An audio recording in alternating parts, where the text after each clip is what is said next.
కాదది. కావాలని ఇమేజ్‌ని టార్నిష్ చేస్తే వీడు అభివృద్ధి చెందుతున్నాడు ఎందుకు అని jealousy. Good morning sir. Good morning. Thank you for coming for my podcast sir. It's my pleasure. Sir, what is your biggest inspiration to join in homeopathy sir? హోమియోపతిలో join అవ్వడానికి మీ ఇన్స్పిరేషన్ ఏంటి? ఈ టైంలో అంటే హోమియోపతి కొంచెం reputation ఉంది. But మీరు join అయినప్పుడు అసలు హోమియోపతికి సిచ్యువేషన్ ఎలా ఉంది? మీరు ఎలా చూస్ చేసుకున్నారు సార్? కరెక్ట్. అప్పుడు ఇప్పుడు కూడా ఎక్కువ శాతం మంది బై ఛాన్సే జాయిన్ అవుతున్నారు. To be frank, sir, by choice join అయ్యే వాళ్ళు తక్కువ పర్సంటేజ్ ఉంటుంది. అప్పుడు యాక్చువల్గా ఏంటంటే యాజ్ యూజువల్ మా పేరెంట్స్ చెప్పారు. 1976లో నేను డిహెచ్ఎంఎస్లో జాయిన్ అయ్యాను, జయసూర్య హోమియోపతిక్ మెడికల్ కాలేజీలో. అప్పుడు ఈ ఎంట్రన్స్ రాసి ఎంబీబీఎస్ రాక ఆటోమేటిక్గా అదర్ సెకండ్ ఆల్టర్నేటివ్ చాయిస్ లాగా దీంట్లో జాయిన్ అవ్వడం జరిగింది. దీంట్లో జాయిన్ అయ్యాను. కానీ దీనికి ముందు నేను ఒక డెస్టినీని ఒకదాన్ని బిలీవ్ చేస్తాను. ఏంటంటే మా అమ్మ చెప్పిన స్టోరీ. మా అమ్మ కడుపులో నేనున్నప్పుడు she had a serious problem. ఆ ప్రాబ్లంకు మా ఊరు మంతని అక్కడ ఒక amateur homoeopathic practitioner okay. Homoeopathy మందు ఇస్తే క్యూర్ అయింది. సో మా అమ్మ ఎప్పుడు చెప్తుంది, నేను ఆ మందు వాడా కాబట్టి నువ్వు హోమియోపతి డాక్టర్ అయ్యావు అంట. చెప్పలేదు. సార్, ఇంత లాంగ్ జర్నీలో మీరు హోమియోపతిని చూస్ చేసుకున్నప్పుడు ఎలా ఫేస్ చేస్తారు సిచ్యువేషన్? అంటే ఇనిషియల్గా మీరు క్లినిక్ సెటప్ చేసినప్పుడు కానీ ఇంత రీచ్ లేదు కాబట్టి జనాలకి ఇంత అవేర్నెస్ లేనప్పుడు how did you start your practice sir? ఇప్పుడు నేను 1980లో నా డిహెచ్ఎంఎస్ అయిపోయింది. అయిపోయాక ఎంబీఎస్ ఎంట్రన్స్ రాశాను. ఆ ఎంట్రన్స్ రాసిన తర్వాత నాకు సీట్ వచ్చింది, కోర్టు ద్వారా వచ్చింది. సరే, సీట్ వచ్చాక నేను డాక్టర్ పి నాగభూషణం గారి దగ్గర, he was our principal at that time, Jayasurya పొట్టిశ్రాములకు, ఆయన దగ్గర అసిస్టెంట్గా చేరాను. అది నా మహద్భాగ్యం యాక్చువల్గా. తర్వాత ఈవెన్చువల్లీ ఆయన మేనకోడలే నా భార్య అయింది. That is a different issue. So ఆయన 1984 జూన్ 3కి చనిపోయారు. ఆ చనిపోయిన తర్వాత ఆటోమేటిక్గా ఆ క్లినిక్ నేను టేక్ ఓవర్ చేశాను. సో నా ప్రాక్టీస్ స్వంతగా అలా స్టార్ట్ అయింది. That is destiny. కానీ ఆయన దగ్గర ఉన్నప్పుడు నాకు కొన్ని రోజులు అవకాశం వచ్చేది నేనే ప్రాక్టీస్ చేసేట్టుగా. ఆయన వెకేషన్కి కానీ ఎక్కడికన్నా బయటకు వెళ్ళినప్పుడు అటువంటి కొన్ని ఎక్స్పీరియన్స్లు ఉండేవి, నాకు ధైర్యాన్ని ఇచ్చేట్టుగా. కానీ ఆ మహాత్ముడి దగ్గర పనిచేయడంతో నాకు చాలా నేర్చుకోవడం జరిగింది. అలా కాకుండా మా గురువులు వాళ్ళు నాకు చాలా ప్రేమను జ్ఞానాన్ని పంచారు అప్పట్లో. Doctor Shivashankar sir, doctor Janardhan Reddy sir, doctor KGK Sastry గారు, డాక్టర్ జిఎల్ఎన్ శాస్త్రి గారు, డాక్టర్ ఎన్ఎస్ ప్రశాంత్ గారు, ఈ 5 గురువులు. మిగతా గురువులందరూ గురువులే, నాకు చాలా విద్యను పంచారు. కానీ ఈ 5 నేను మర్చిపోలేను. ఎందుకంటే కాలేజీ కాకుండా కాలేజీయేతర విషయాల్లో కూడా జ్ఞానాన్ని ప్రసాదించిన మహామూర్తులు. వీళ్ళను నేను ఎప్పుడూ మర్చిపోలేను. సో అలా మొదలైన నా క్లినికల్ ప్రాక్టీసు నాగభూషణ్ సార్ తర్వాత మెల్లిమెల్లిగా అభివృద్ధి చెంది 1985లో నేను డాక్టర్ అరుణని పెళ్లి చేసుకోవడం జరిగింది. మేమిద్దరం కలిసి ప్రాక్టీస్ చేశాము. తర్వాత నాకు గవర్నమెంట్ జాబ్ వచ్చింది.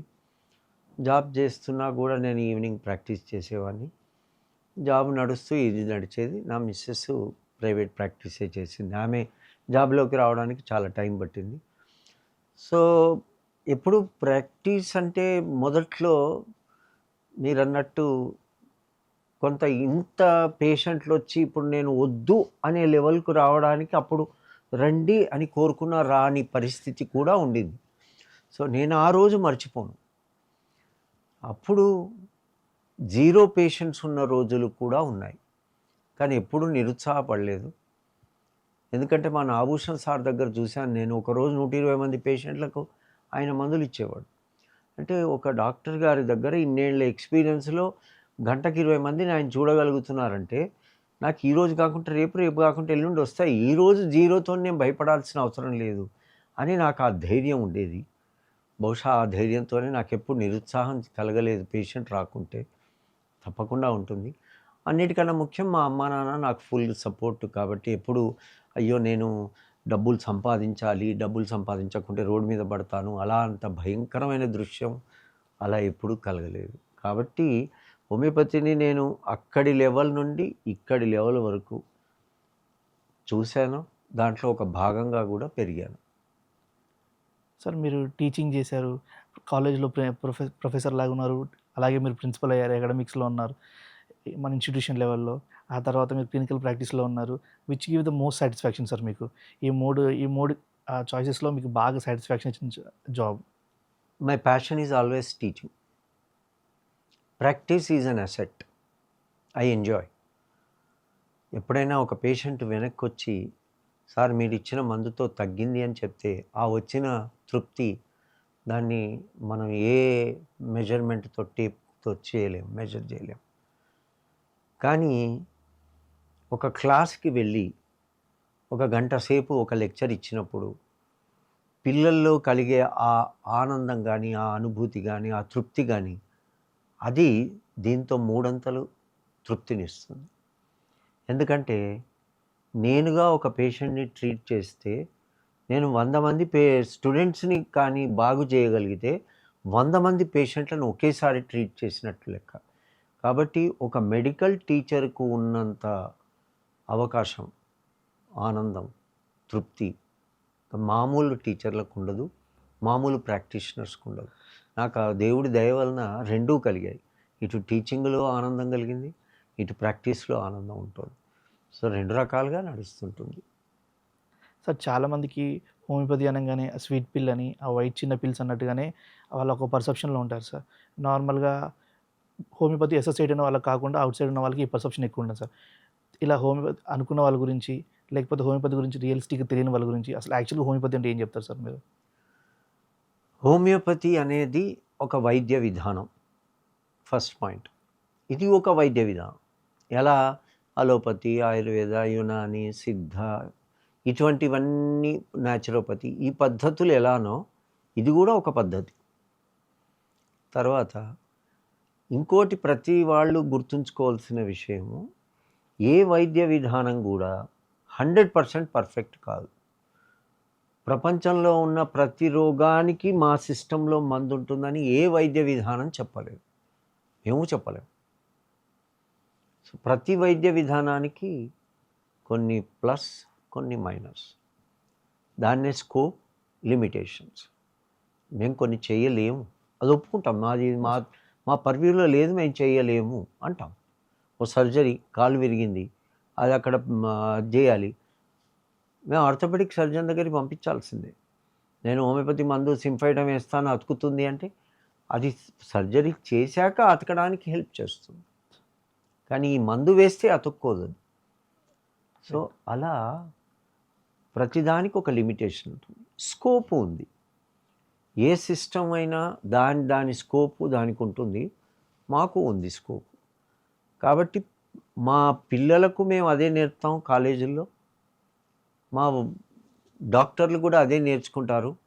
ఏది ట్రీట్ చెయ్యగలము, ఏది చెయ్యలేము అది ముందు నేర్చుకోవాలి. సో హోమియోపతి అనేది ఒక వైద్య విధానం. దీనిలో చాలా లాభాలు ఉన్నాయి. ప్రతి ప్రోడక్ట్ను అమ్మేవాడు తన ప్రోడక్ట్ మించిన ప్రోడక్ట్ లేదు ప్రపంచంలో అని ఎలా అయితే అమ్మేవాడు చెప్తాడో అలా నేను చెప్తున్నాను అనుకోవడం పొరపాటు. మా హోమియోపతిలో ఉన్న మంచి లక్షణాలు ఏంటంటే, ఒకటి ఇది పేషెంట్ ఫ్రెండ్లీ. మీరే ఇంతకుముందు చెప్పారు స్వీట్ పిల్స్ అది ఒక అసెట్. మీ పిల్లలకి ఆ మందు ఒకసారి అలవాటు చేస్తే ఇంకే వైద్య విధానంలో మందు వాడడు. ఇంజెక్షన్ కానీ ట్యాబ్లెట్ కానీ ఏది వాడడు. ఆ తీయ మాత్రలే కావాలంటాడు. ఆ తీయ మాత్రలే మందులు. వాటి మీద మందు పోసిస్తాం కాబట్టి అది మందు. తర్వాత ఈ వీటికి సైడ్ ఎఫెక్ట్స్ లేవు. సాధ్యమైనంత మట్టుకు సైడ్ ఎఫెక్ట్స్ లేవు. తర్వాత ఈ మందుకు డిపెండెన్సీ లేదు. అంటే ఈ మందుతో నాకు లాభం అవుతుందో లేదో కానీ మానేస్తే చాలా నష్టం అవుతుందని మనం చాలా మందుల గురించి వింటాం. ఆ గొడవ హోమియోపతి మందులతో ఉండదు. మీరు ఆపేస్తే ఏమీ జరగదు. మీ రోగం మిమ్మల్ని బాధించవచ్చు, కానీ మందు ఆపినందుకు విత్డ్రావల్ సింప్టమ్స్ ఏమీ ఉండవు. నాలుగోది, ఈ మందుతో వేరే మందులకు పెద్ద క్లాష్ ఉండదు. ఎందుకంటే ఇది యాక్ట్ చేసే ప్లేన్ వేరు, ఆ మందులు యాక్ట్ చేసే ప్లేన్ వేరు, కాబట్టి క్లాష్ ఉండదు. ఇది మీరు విజయవాడ రూట్లో, ఇది బాంబే రూట్లో రోడ్ ఉన్నప్పుడు క్లాష్ అయ్యే ఛాన్స్ లేదు. తర్వాత అన్నిటికన్నా ముఖ్యమైనది ఏంటంటే, సాధారణంగా చెప్తుంటాం, అలోపతి సాధారణంగా ప్రతి వాళ్ళు అక్కడికి వెళ్తారు. నేను దాన్ని క్రిటిసైజ్ చేయట్లేదు, చేయాల్సిన అవసరం లేదు. మా చిన్నబాబు న్యూరో సర్జన్, అలా చేయాల్సిన అవసరం కూడా లేదు. కానీ అలోపతి పని చేయనప్పుడు ఆయుర్వేదానో న్యాచురోపతియో ఏదో ట్రై చేస్తారు. ఆ న్యాచురోపతీలు ఆ పతీలు పని చేయనప్పుడు హోమియోపతి దగ్గరకు వస్తారు. హోమియోపతికి సాధ్యమంత మటు సాధారణంగా మేము క్లినిక్లో చూసేది, అన్నీ ఫెయిల్ అయిపోయిన తర్వాత ఆఖరి మెట్టుగా మా దగ్గరికి వస్తారు. ఇది సహజంగా జరిగే విషయం. హోమియోపతి ఫెయిల్ అయితే ఏం చేయాలంటే తిరుపతికి వెళ్ళండి, అంతే, ఇంకేం చేస్తాం, ఆయనే చూసుకుంటాడు. కానీ ఇలాంటి సిస్టంలో చాలా, అంటే ఎందుకంటే ఇప్పుడు నాకు పిహెచ్డిలో థీసిస్ చేశాను కాబట్టి నాకు బాగా నమ్మకంతో చెప్పగలను, హోమియోపతిక్ మెడిసిన్స్ జెనెటిక్ సీక్వెన్స్ని ఇన్ఫ్లుయెన్స్ చేయగలవు. నా థీసిస్ ఏంటంటే, effect of tuberculinum 30 on genetic sequence of MDR TB organism. అంటే మన మందు ఎండిఆర్ టీబీ అనే ఆ బ్యాక్టీరియా యొక్క జెనెటిక్ సీక్వెన్స్ను ఆల్టర్ చేయగలిగింది. అంటే బ్యాక్టీరియా యొక్క జెనెటిక్ సీక్వెన్స్ను ఆల్టర్ చేసినప్పుడు మనిషి యొక్క జెనెటిక్ సీక్వెన్స్ను కూడా ఆల్టర్ చేస్తుంది. ఆ కెపాసిటీ ఉన్నట్టే కదా. ఇప్పుడు ఒక ఇన్ఫెక్షన్కు యాంటీబయాటిక్ ఎందుకు ఇస్తారు? ఇన్విట్రోలో ఈ యాంటీబయాటిక్ ఆ బ్యాక్టీరియాను కంట్రోల్ చేసింది కాబట్టి మనిషికి కూడా పనిచేస్తుందని ఇస్తారు కదా. ఇది కూడా అలానే దాన్ని మనం అప్లై చేయొచ్చు. సో హోమియోపతిక్ మెడిసిన్స్ ఇవి డైనమిక్.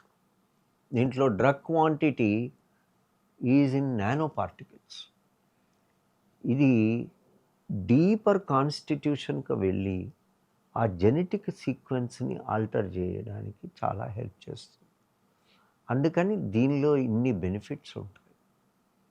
దీనిలో కూడా లిమిటేషన్స్ ఉంటాయి. నేను చెప్పినట్టుగా అక్యూట్ ఇమీడియట్ డిసీజ్ దాన్ని మేనేజ్ చేయాలి అంటే అక్యూట్ డిసీజెస్కు మందులు ఉన్నాయి, కానీ మేనేజ్మెంట్ పార్ట్, ఆ ఎక్విప్మెంట్ లేదు, ఆ సెటప్ లేదు, we're not trained perfectly in that. కాబట్టి మేము కూడా ఒక ఇన్స్టిట్యూట్ అలోపతిక్ హాస్పిటల్కి పంపిస్తాం. So acute emergencies allopathy is the best. Fractures, surgeries allopathy is the best. మిగతా కొన్ని విషయాల్లో ఆయుర్వేదాలో మంచి మందులు ఉన్నాయి, యునానీలో మంచి మందులు ఉన్నాయి, సిద్ధాలో మంచి మందులు ఉన్నాయి. దేన్ని తక్కువగా చూడలేము.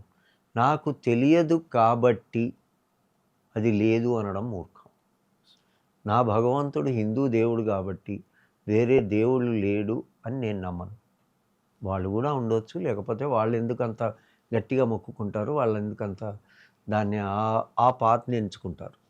కానీ నా దేవుడు నాకు గొప్ప, నా హోమియోపతి నాకు గొప్ప. ఇది దీన్ని మిగతా ప్రజలకు పంచడానికి, దానికి హెల్ప్ఫుల్గా చూసుకోవడం మన బాధ్యత. సార్ ఎందుకని సార్ హోమియోపతి లాస్ట్ ఆప్షన్ అవుతుంది సార్ పేషెంట్స్ అందరికీ? చాలా వరకు కొంతమందికి అన్ని స్టేజెస్, అన్ని హాస్పిటల్స్ అయిపోయిన తర్వాతే హోమియోపతి ఎందుకు ఇంకా లాస్ట్ చాయిస్ అవుతుంది homeopathy? Why it's not becoming the first choice? Yes, దాంట్లో రెండు ఉన్నాయి. ఒకటి కరెక్ట్, మీరు 50%, నేనే ఇంతకుముందు అన్నట్టు లాస్ట్ చాయిస్ కింద హోమియోపతికి వస్తారు. క్రానిక్ డిసీజెస్, అవి డిసీజులు క్యూర్ అవ్వట్లేదు, తగ్గట్లేదు అనుకున్నప్పుడే, అన్నీ అయిపోయాక, మార్గాలు క్లోజ్ అయ్యాక వస్తారు. ఇది సాధారణంగా క్రానిక్ డిసీజెస్లో ఇలా ఉంటాయి. 50% కరెక్ట్ ఎందుకన్నానంటే, హోమియోపతిక్ డాక్టర్ల దగ్గర, ఇప్పుడు నా మిత్రులందరి దగ్గర కూడా, మా గురువుల దగ్గర కూడా, ఒకసారి ఒక ఫ్యామిలీ వచ్చారంటే 90% ఇంకే ప్రాబ్లం వచ్చినా ఎక్కడికి వెళ్ళరు, ఫస్ట్ మా దగ్గరికి వస్తారు, ఎంత సీరియస్ ప్రాబ్లం ఉన్నా. సో ఇలాంటి పరిస్థితులు ఉదాహరణకు ఒక ఆయనకు హార్ట్ అటాక్ వస్తుంది, నాకు లక్షణాలు చెప్తున్నాడు, మీకు హార్ట్ అటాక్ అండి, కార్డియాలజిస్ట్ నా ఫ్రెండ్ ఉన్నాడు, అక్కడికి వెళ్ళండి అని నేను చెప్తే, నేను వెళ్ళనండి మీ దగ్గరికే వస్తాను అన్నాడు. నా దగ్గరికి రావద్దు బాబు, అక్కడికి వెళ్ళాలని ఆయనను మొత్తానికి కన్విన్స్ చేసి పంపించాల్సి వచ్చింది. సో అలా ఒక ఫ్యామిలీ మనతో అటాచ్ అయినప్పుడు అది చిన్న కావచ్చు, పెద్ద కావచ్చు. So first choice and last choice will always be homeopathy for the families who are continuously taking homeopathic medicine. అది ఉంటుంది. కానీ ఇలా లేట్గా లాస్ట్గా రావడానికి ఒక ముఖ్య కారణం ఉంది. ఏమిటంటే ఈ హోమియోపతి అన్నది స్లోగా యాక్ట్ చేస్తుంది, డిలేడ్గా యాక్ట్ చేస్తుంది అని ఒక దుష్ప్రచారం ఉంది. దుష్ప్రచారం, I mean it. Yes sir.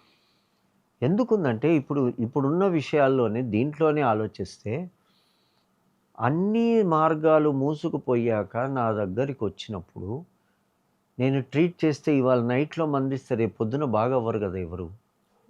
దానికి కొంత టైం పడుతుంది కదా.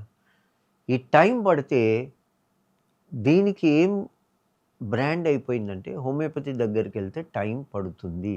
కానీ టైం ఎప్పుడు పట్టింది, ఏ పరిస్థితుల్లో పట్టింది, ఏ కేసుకు పట్టింది. ఇప్పుడు అదే మరి నేను ఇంతకుముందు చెప్పినట్టు ఫ్యామిలీస్ నా దగ్గరకు వచ్చినప్పుడు ఆ ఫ్యామిలీలో ఓ 2 ఏళ్ల బాబుకు జ్వరం వచ్చింది. హోమియోపతి స్లో అండి, వారం తర్వాత పని చేస్తుందంటే ఎవరన్నా వస్తాడా? వాడికి 2 గంటల్లో వాళ్ళ బాబు జ్వరం తగ్గాలి, అది తగ్గించి చూపించాలి, అది జరుగుతుంది. సో అది అక్యూట్ డిసీజ్. అక్యూట్ డిసీజెస్లో ఇమీడియట్గా బెనిఫిట్ ఉంటుంది. ఈ క్రానిక్ డిసీజెస్లో డిలేడ్గా బెనిఫిట్ ఉంటుంది. ప్రతిదానికి అంతే, ఏదైనా అంతే. సో ఒక్కొక్క దానికి ఒక్కొక్క టైం లిమిట్ ఉంటుంది. ఆ టైం లిమిట్ బట్టి దీనికి ఒక ప్రచారం జరిగింది కాబట్టి పేషెంట్లు ఏం ఆలోచిస్తారు, కామన్ పబ్లిక్ ఫస్ట్ ఇమీడియట్ అలోపతికి వెళ్దాం. కాకపోతే అదేదో న్యాచురోపతి అన్నారు, ఏదో యోగా అన్నారు, లేకుంటే ఆయుర్వేద అన్నారు అని అక్కడికి వెళ్తారు. అక్కడ తగ్గిపోయే అవకాశాలు, అక్కడ తగ్గకపోతే అప్పుడు వస్తారు. లేకపోతే అక్కడే ఈ కాలం మా మిత్రులు చాలామంది అలోపతిక్ డాక్టర్లు డైరెక్ట్గా హోమియోపతి అక్కడికి వెళ్ళండి, అది తగ్గిపోయింది, మా పేషెంట్కి అక్కడ తగ్గింది అని పంపిస్తారు. యాడినాయిడ్స్ ఉన్నాయి అక్కడికి వెళ్ళండి, పైల్స్ ఉన్నాయి అక్కడికి వెళ్ళండి, డిస్క్ ప్రాబ్లం ఉంది అక్కడికి వెళ్ళండి అని వాళ్ళే రెఫర్ చేసి పంపిస్తారు. సో అది తెలిసిపోతుంది. కానీ మెల్లమెల్లగా మారుతోంది ప్రపంచం.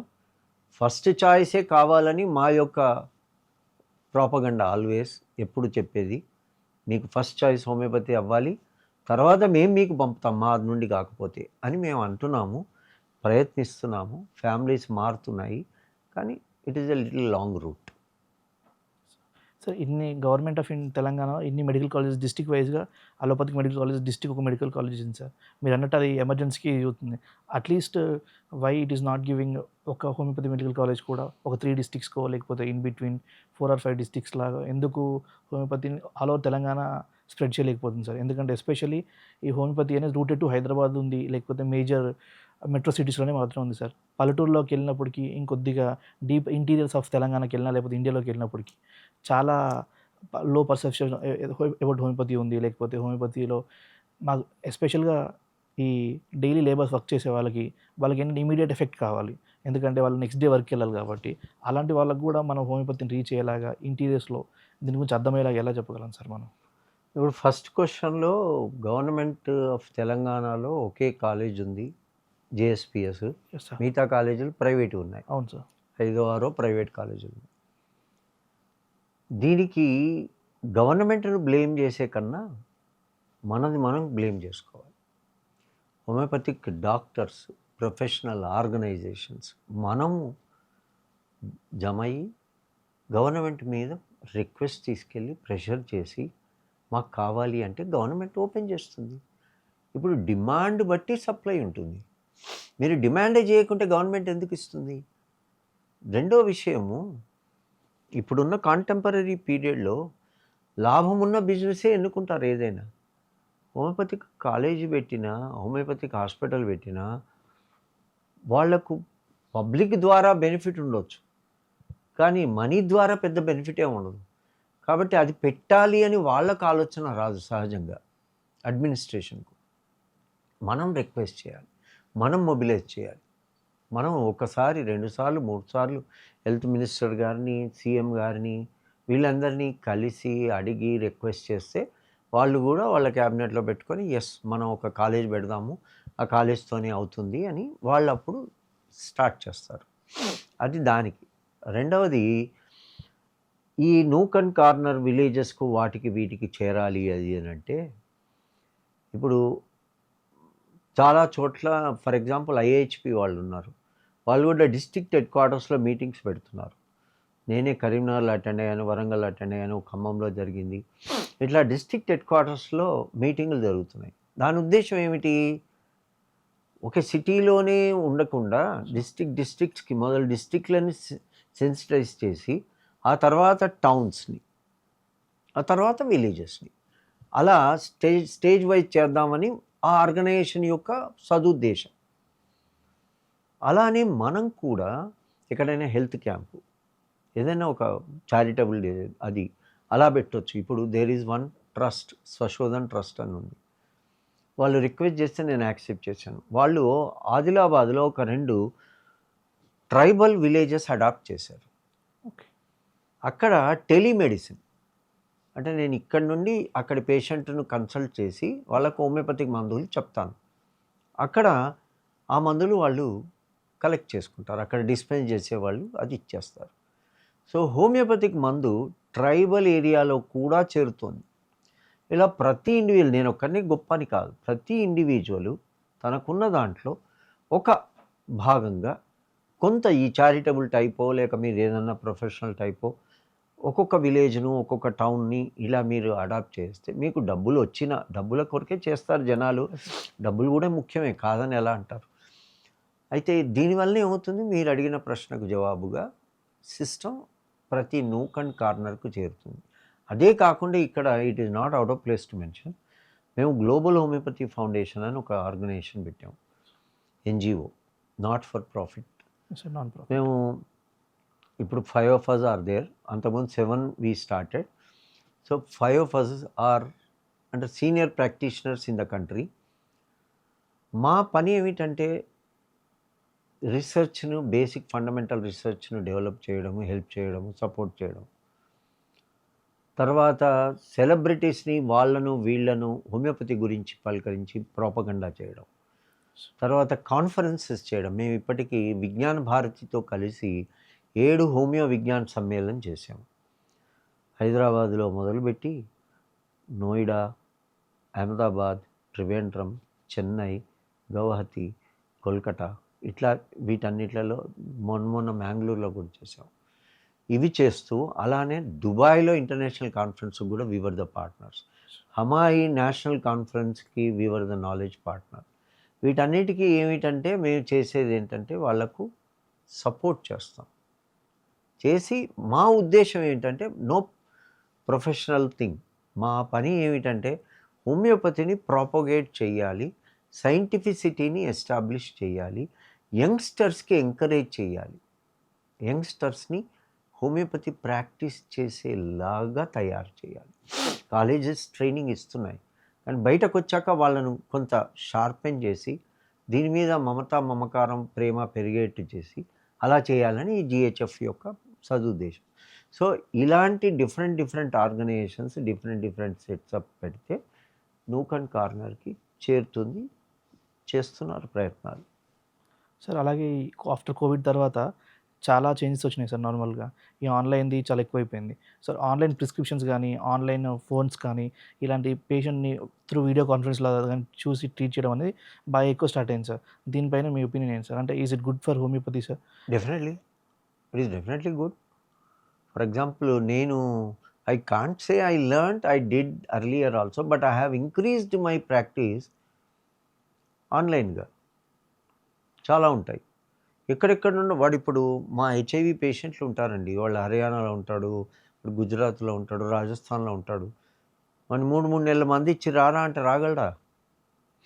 కష్టం అవుతుంది కదా. వాడి రిపోర్టు CD4 వైరల్లో రిపోర్ట్ పంపిస్తాడు, నాతో ఫోన్లో మాట్లాడి పాయింట్స్ చెప్తాడు, మేము కొరియర్ చేస్తాం మందు. Mostly we advise them to talk to us through video. వీలు కాకపోతే ఫోన్. ఈ దుబాయ్లో ఉన్నారు, దోహాలో ఉన్నారు, చాలా చోట్ల న్యూజిలాండ్లో ఉన్నారు, సౌత్ ఆఫ్రికాలో ఉన్నారు, కాంగోలో ఉన్నారు, చాలామంది యుఎస్ అయితే చాలామంది, యూకేలో కూడా చాలా. వీళ్ళందరూ ఈ ఆన్లైన్ దే ఆర్ హ్యాపీ. మీకు అంతెందుకు విచిత్రంగా అనిపించవచ్చు, నేను కనీసం 15% పేషెంట్స్ని ఎవ్రీ డే ఫోన్లో మందిస్తాను. వాళ్ళు హైదరాబాద్లో ఉన్నవాళ్ళు నా దగ్గరికి వచ్చి టోకన్ తీసుకొని వెయిట్ చేసి కలిసి మందు తీసుకునే బదులు ఫాలో అప్ అనుకోండి. First case first time they have to come 99%. కానీ తర్వాత ఫాలో అప్లో వాడు నాకు ఫోన్ చేసి మాట్లాడి, సార్ మీరు ఇచ్చిన మందుతో నాకు ఈ సిమ్టమ్స్ తగ్గాయి, ఇవి తగ్గలేదు, నేను ర్యాపిడో పెట్టుకుంటాను సార్, తెప్పించుకుంటాను అంటాడు. సో ఈ ఆన్లైన్ వలన చాలా బెనిఫిట్ జరిగింది, సిస్టమ్ కూడా డెవలప్ అయింది, చాలామంది పేషెంట్లకు కూడా బాగా లాభం జరుగుతుంది. వాళ్ళకు టైం వేస్ట్ కాకుండా ఆఫీస్లో ఉంటాడు, 5 నిమిషాలు మాట్లాడతాడు, ర్యాపిడో వస్తుంది, మందు వచ్చేస్తుంది. సో ఈ దీనికంటూ కన్సల్టేషన్కు హాఫ్ డే వెచ్చించాల్సిన అవసరం లేకుండా అవుతుంది. So online consultations they are very useful. చాలా మీరు ఈ మధ్యలో ఆన్లైన్లో చాలా చూస్తున్నారు కూడా, అవైలబుల్ ఫర్ ఆన్లైన్ కన్సల్టేషన్. అప్పుడు కోవిడ్లో ఉండింది, కోవిడ్లో వీ డిడ్ ఇట్, తర్వాత కూడా ఇప్పుడు చాలామంది చేస్తున్నారు. సో డెఫినెట్లీ మీకు ఒక స్పెషలిస్టు మామూలుగా అపాయింట్మెంట్ ఇవ్వడానికి చాలా కష్టం అవుతుంది. ఆన్లైన్ 5 minutes మాట్లాడడానికి ఆయన ఈజీగా ఇచ్చేస్తున్నాడు consultation. Okay sir, right, please take it over. So అందుకని ఆన్లైన్ వలన నష్టాల కన్నా లాభాలే ఎక్కువ. పేషెంట్ని ఎదురుగా చూసి మీ హావభావాలని అర్థం చేసుకొని మీ కాన్స్టిట్యూషన్ ప్రకారం మందు ఇవ్వాలని నా కోరిక యాజ్ ఎ హోమియోపతిక్ డాక్టర్. కానీ అది ఫస్ట్ టైం కలిస్తే నాకు అర్థమైపోతుంది, తర్వాత ఫాలోఅప్లో మీరు కలవకుండా నేను ఫోన్లో మందు ఇవ్వను. సార్ ఇప్పుడు గవర్నమెంట్ ఆఫ్ ఇండియా కానీ చాలామంది డాక్టర్స్ కానీ ముందుకు వచ్చి ఏఎంఆర్ యాంటీమైక్రోబియల్ రెసిస్టెన్స్ గురించి చాలా బాగా ఎడ్యుకేట్ చేస్తున్నారు. ఎందుకంటే అన్నెసెసరీగా ఆన్ కౌంటర్ కానీ యాంటీబయాటిక్స్ తీసుకోకండి, దీనివల్ల చాలా ఎఫెక్ట్స్ ఉంటుంది. సార్ మన హోమియోపతి సైడ్ నుంచి దీంట్లో ఈ యాంటీబయాటిక్ రెసిస్టెన్స్ని అవాయిడ్ చేయడానికి కానీ లేకపోతే ఏమైనా రోల్ ఉంటుందా సార్ హోమియోపతి నుంచి? తప్పకుండా ఉంటుంది. నేను ఇంతకుముందు చెప్పాను, హోమియో విజ్ఞాన సమ్మేళనం first conference 9th April 2024 Hyderabad IICT ఆడిటోరియంలో ఆర్గనైజ్ చేశాం. దాంట్లో one of the topics was antimicrobial resistance. దానికి chief guest speaker was doctor Abdul Gafoor from Apollo hospital, Chennai.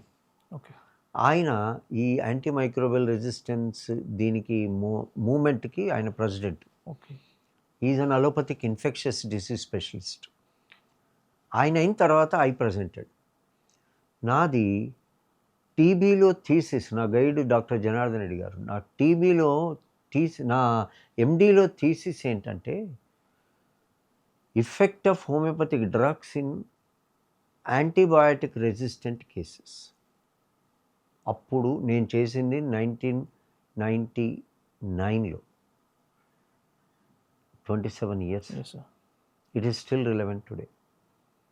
దాంట్లో I have shown MDR TB organisms can be easily tackled by our homeopathic drugs. So antimicrobial resistance is a big menace. Now WHO is breaking its heads. It's a big issue, big problem. And as you rightly said, across the counter drugs India లాంటి కంట్రీలలో ఈజీగా దొరుకుతాయి. అదే కాకుండా doctor ఇచ్చిన ప్రిస్క్రిప్షన్లో ఆ doctor ఏం చెప్తాడు, ఇది వారం రోజులు వాడండి అంటాడు ఒక యాంటీబయాటిక్. దానికి ఒక రూల్ ఉంది, దాని బ్లడ్ లెవెల్ ఒక పర్టికులర్ లెవెల్ వరకు రీచ్ అయ్యే వరకు you must definitely use that antibiotic. వీడేం చేస్తాడు, ఒక్కరోజు ఈ నాకు పడుతుందో లేదో చూస్తాను అంటాడు కౌంటర్లో. సాధారణంగా జరిగే విషయం. ఒకరోజు ఈ మందు వేసుకుంటాడు, ఒక క్రోసినో ఒక యాంటీబయాటికో వేసుకుంటాడు, వాడి జ్వరం తగ్గుతుంది, బాధ తగ్గుతుంది, తగ్గిపోయింది అంటాడు, వాడు వెళ్ళడు, ఆ మందు వేసుకోడు. దీంతోని non compliance of medicine leads to antimicrobial resistance. That is also one of the causes. దానికి డాక్టర్లు రెస్పాన్సిబుల్ కాదు, డ్రగ్గులు రెస్పాన్సిబుల్ కాదు. సో అబ్యూజ్ ఒకటి, నాన్ కాంప్లైన్స్ ఒకటి, తర్వాత struggle for existence. Bacteria also changes its Yes, sir. stance. It becomes resistant to the same medicine. If you are using it second time, same medicine will not act. So వాటి మీద lot of research is being going on. It is going on even in homeopathy. We had this topic recently in Father Muller National Conference, where GHF was partner. I presented my paper. Same, I have shown 3 cases wherein ఒక కేసులో అయితే urine culture ఒక బేబీకి, ఆ కల్చర్లో only 3 drugs sensitive, all other drugs resistant కేటగిరీలో ఉన్నాయి. 1 week medicine ఇచ్చాను, 6 drugs బికేమ్ సెన్సిటివ్. ఈ 3 ఇటు షిఫ్ట్ అయ్యాయి. What more do you require? The organism is same. Yes. So it is showing the drug, homeopathic drug, has the efficacy to alter that genetic sequence of bacteria so that it becomes sensitive to the same drug Same drug. to which it was resistant. So antimicrobial resistance cases low, homeopathy is the best, safest.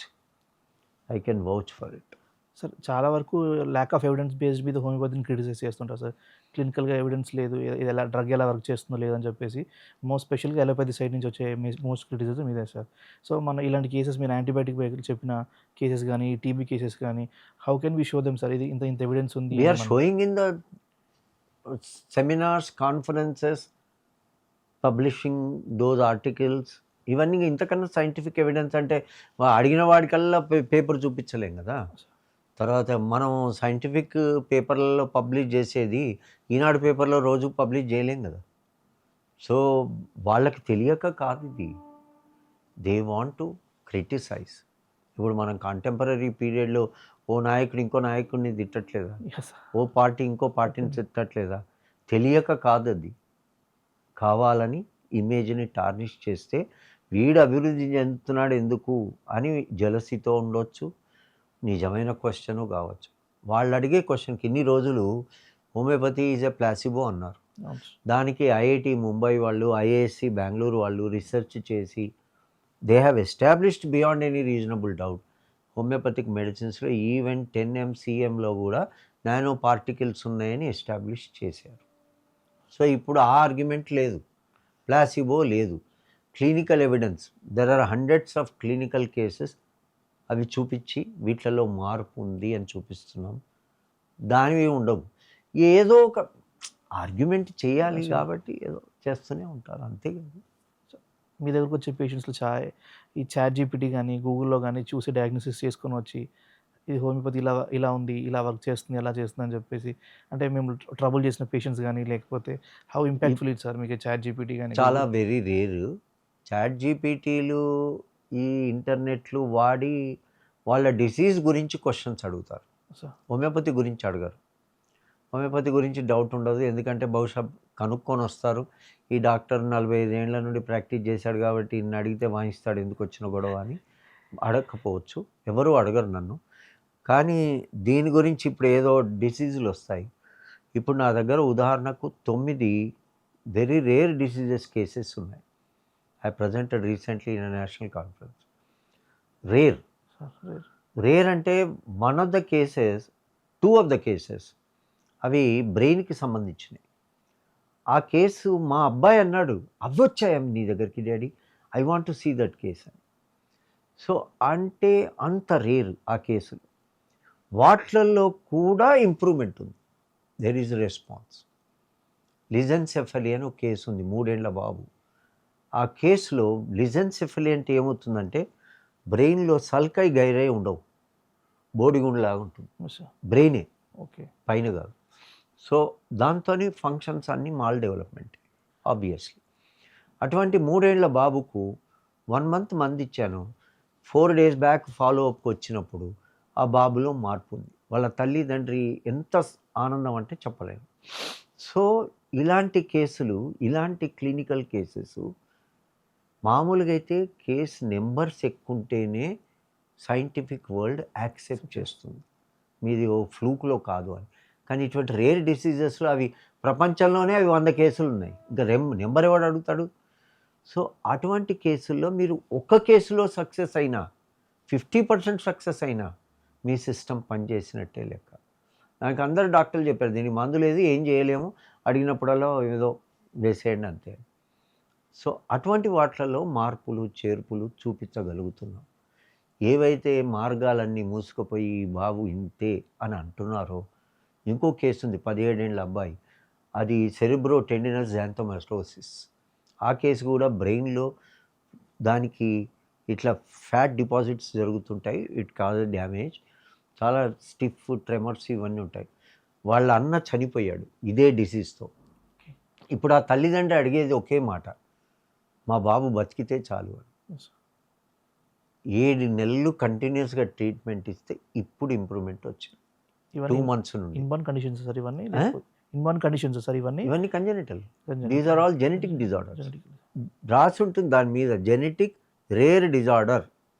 దాని statistics తీస్తే మీకు అక్కడోటి ఇక్కడోటి ఉంటుంది case. కొన్ని అయితే లిస్ట్లో కూడా లేవు names of the diseases. So నేను ఈ డిసీజుల పేర్లు ఎందుకు చెప్తున్నా అంటే, ఇటువంటివే తగ్గుతున్నప్పుడు జలుబు, దగ్గు, జ్వరం, లూజ్ మోషన్స్ కాదు కదా లెక్క. ఏదో ఫ్లూక్లో తగ్గిందని వాడు అనలేడుగా, ఇది ఫ్లూక్లో తగ్గించండి, దీంట్లో మార్పు తీసుకురండి. మీరు అందరు చేతులు ఎత్తేస్తేనే మేము ఇస్తున్నాం కదా హోమియోపతి. సో క్లినికల్ ఎవిడెన్స్ ఇంకేం కావాలి మీకు? If your eyes are blind, whatever I show you can't see it. So అందుకని మిమ్మల్ని ప్లీజ్ చేయాల్సిన అవసరం లేదు. నేనేమిటో నేను చూపిస్తాను ప్రపంచానికి. That is what the force of homeopathy. Sir ఈ హెచ్ఐవి గురించి మీరు చాలా క్లినికల్ రీసెర్చ్ చేశారు. మీరు హెచ్ఐవిని చాలా హోమియోలో తగ్గుద్దని చేసి స్టార్ట్ చేసింది మీరు. దాని తర్వాత ఒక హిందూ ఒక ఆర్టికల్ చూసాను సార్ నేను. బేసిక్‌గా ఈ ట్రై టు టార్నిష్ లాగా అని ఒక ఫీలింగ్ లాగా వాళ్ళు ఒక ఆర్టికల్ రాశారు దానికి. సో దీనంతా మనం ఎలా డీల్ చేస్తున్నారు సార్ మీరు దీని గురించి? నార్మల్‌గా ఈ హెచ్ఐవి పేషెంట్స్ గురించి గానీ, దీన్ని ఫర్దర్‌గా మీరు గవర్నమెంట్‌తో ఎలా అప్రోచ్ అయ్యారు సార్ బేసిక్‌గా ఇది? 2012 అప్పుడు ఎబోలా ఇన్ఫెక్షన్ వచ్చింది ఆఫ్రికన్ కంట్రీస్. Yes sir. ఆ ఇన్ఫెక్షన్ వచ్చినప్పుడు డాక్టర్ చంద్రశేఖర్ అని, he was the director of IICT, నా మంచి మిత్రుడు. Okay sir. ఆయన నా చేంబర్కు కాలేజీకి వచ్చినప్పుడు, ఇబోలా ఇన్ఫెక్షన్కి మీరేం ఎందుకు చేయట్లేదు డాక్టర్ గారు అన్నాడు. అంటే మేము ఇవ్వడానికి రెడీ ఉన్నాం కానీ వాడు తీసుకోవాలి కదా, తీసుకుంటే మేము రెడీ ఉన్నాం, మాకు మంచి మందులు ఉన్నాయి అని నేను రిపర్టరీ, రాబిన్ మర్ఫీ రిపర్టరీ తీసి ఇబోలా ఇన్ఫెక్షన్ది చూపించి ఇందులో ఇన్ని డ్రగ్గులు ఉన్నాయి అన్నాను. అంటే ఈ డ్రగ్గులు ఎలా పనిచేస్తాయి అని ఆయన క్వశ్చన్ అడిగాడు. Yes sir. అంటే it is none of my business, as a scientist it is your duty, ఎలా పని చేస్తాయని మీరు ప్రూవ్ చేయండి అన్నాడు. నేను చేస్తాను డాక్టర్ గారు అన్నాడు. అలా స్టార్ట్ అయింది జర్నీ. సో అందులో క్రోటాలాస్ హారిడస్ బోల్డ్ లెటర్లో ఉంటే నేను క్రోటాలాస్ హారిడస్ 30 బాటిల్ ఇచ్చాను. That was the lowest available. ఈ వాంటెడ్ లోయెస్ట్ పొటెన్సీ. ఓకే. అది ఇచ్చిన తర్వాత ఆయన ఏమన్నాడంటే, ఇబోలా వైరస్ యొక్క టెంప్లేట్ మా దగ్గర లేదు కానీ Ebola and HIV virus are similar in one way, because both of them use reverse transcriptase enzyme.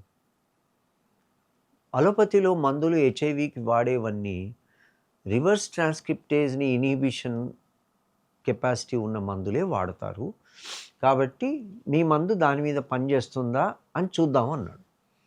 Okay అన్న. 2 years అవి ఇవి అన్నీ జరిగి 2014లో one fine day they told it's beautiful, it's very effective, it has stopped the action of reverse transcriptase. 2015 April global homeopathy foundation యొక్క first world homeopathy summit Birla Matushri Bhavan in బాంబేలో, దాంట్లో నేను IICT scientist doctor Prathama, we presented the paper to the whole world. ఈ GHF conference కూడా ఏంటి special అంటే 24 మంది సైంటిస్టులు, they were not homoeopathic doctors. They worked on homeopathy but they were not homeopathy. ఇప్పుడు ప్రథమ is a chemist, okay. She is a scientist in IICT, but she is not a homeopathic doctor, she is my patient.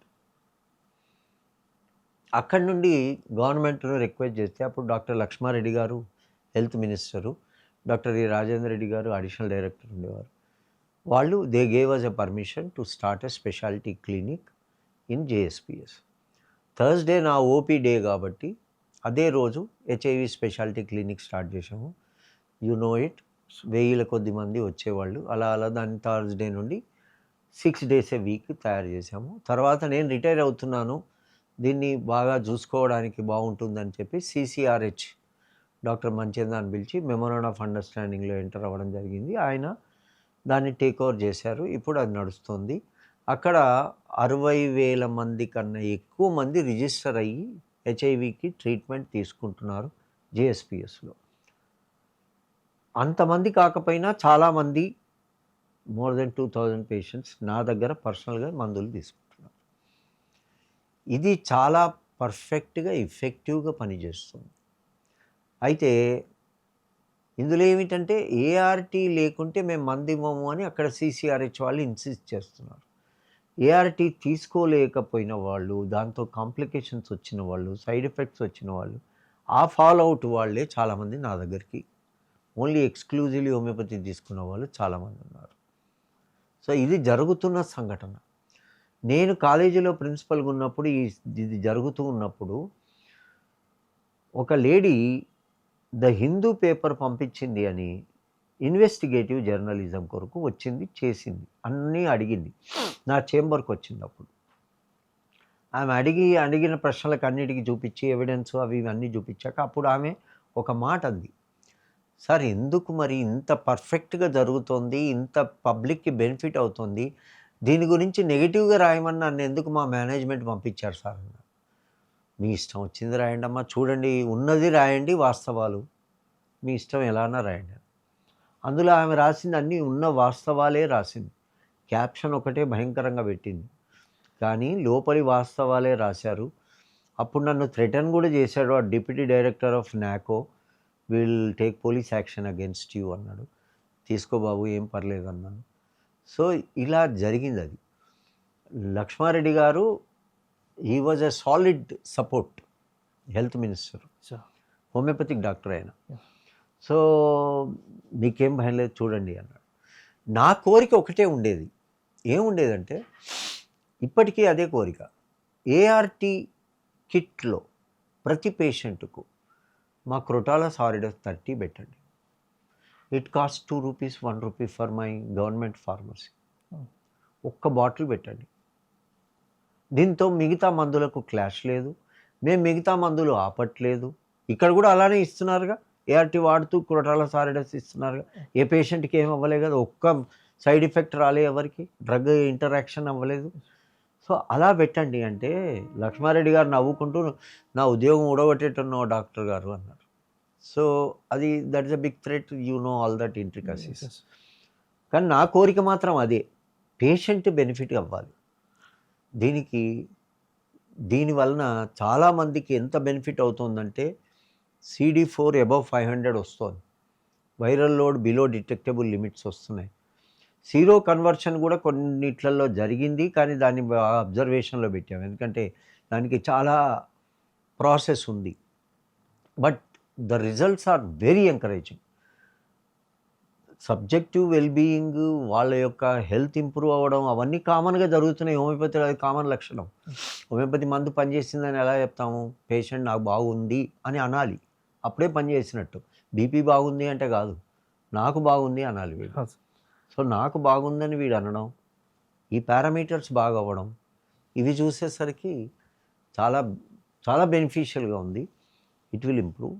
The day is not far when homeopathic medicine name will come in the front page of all the papers with regards to HIV.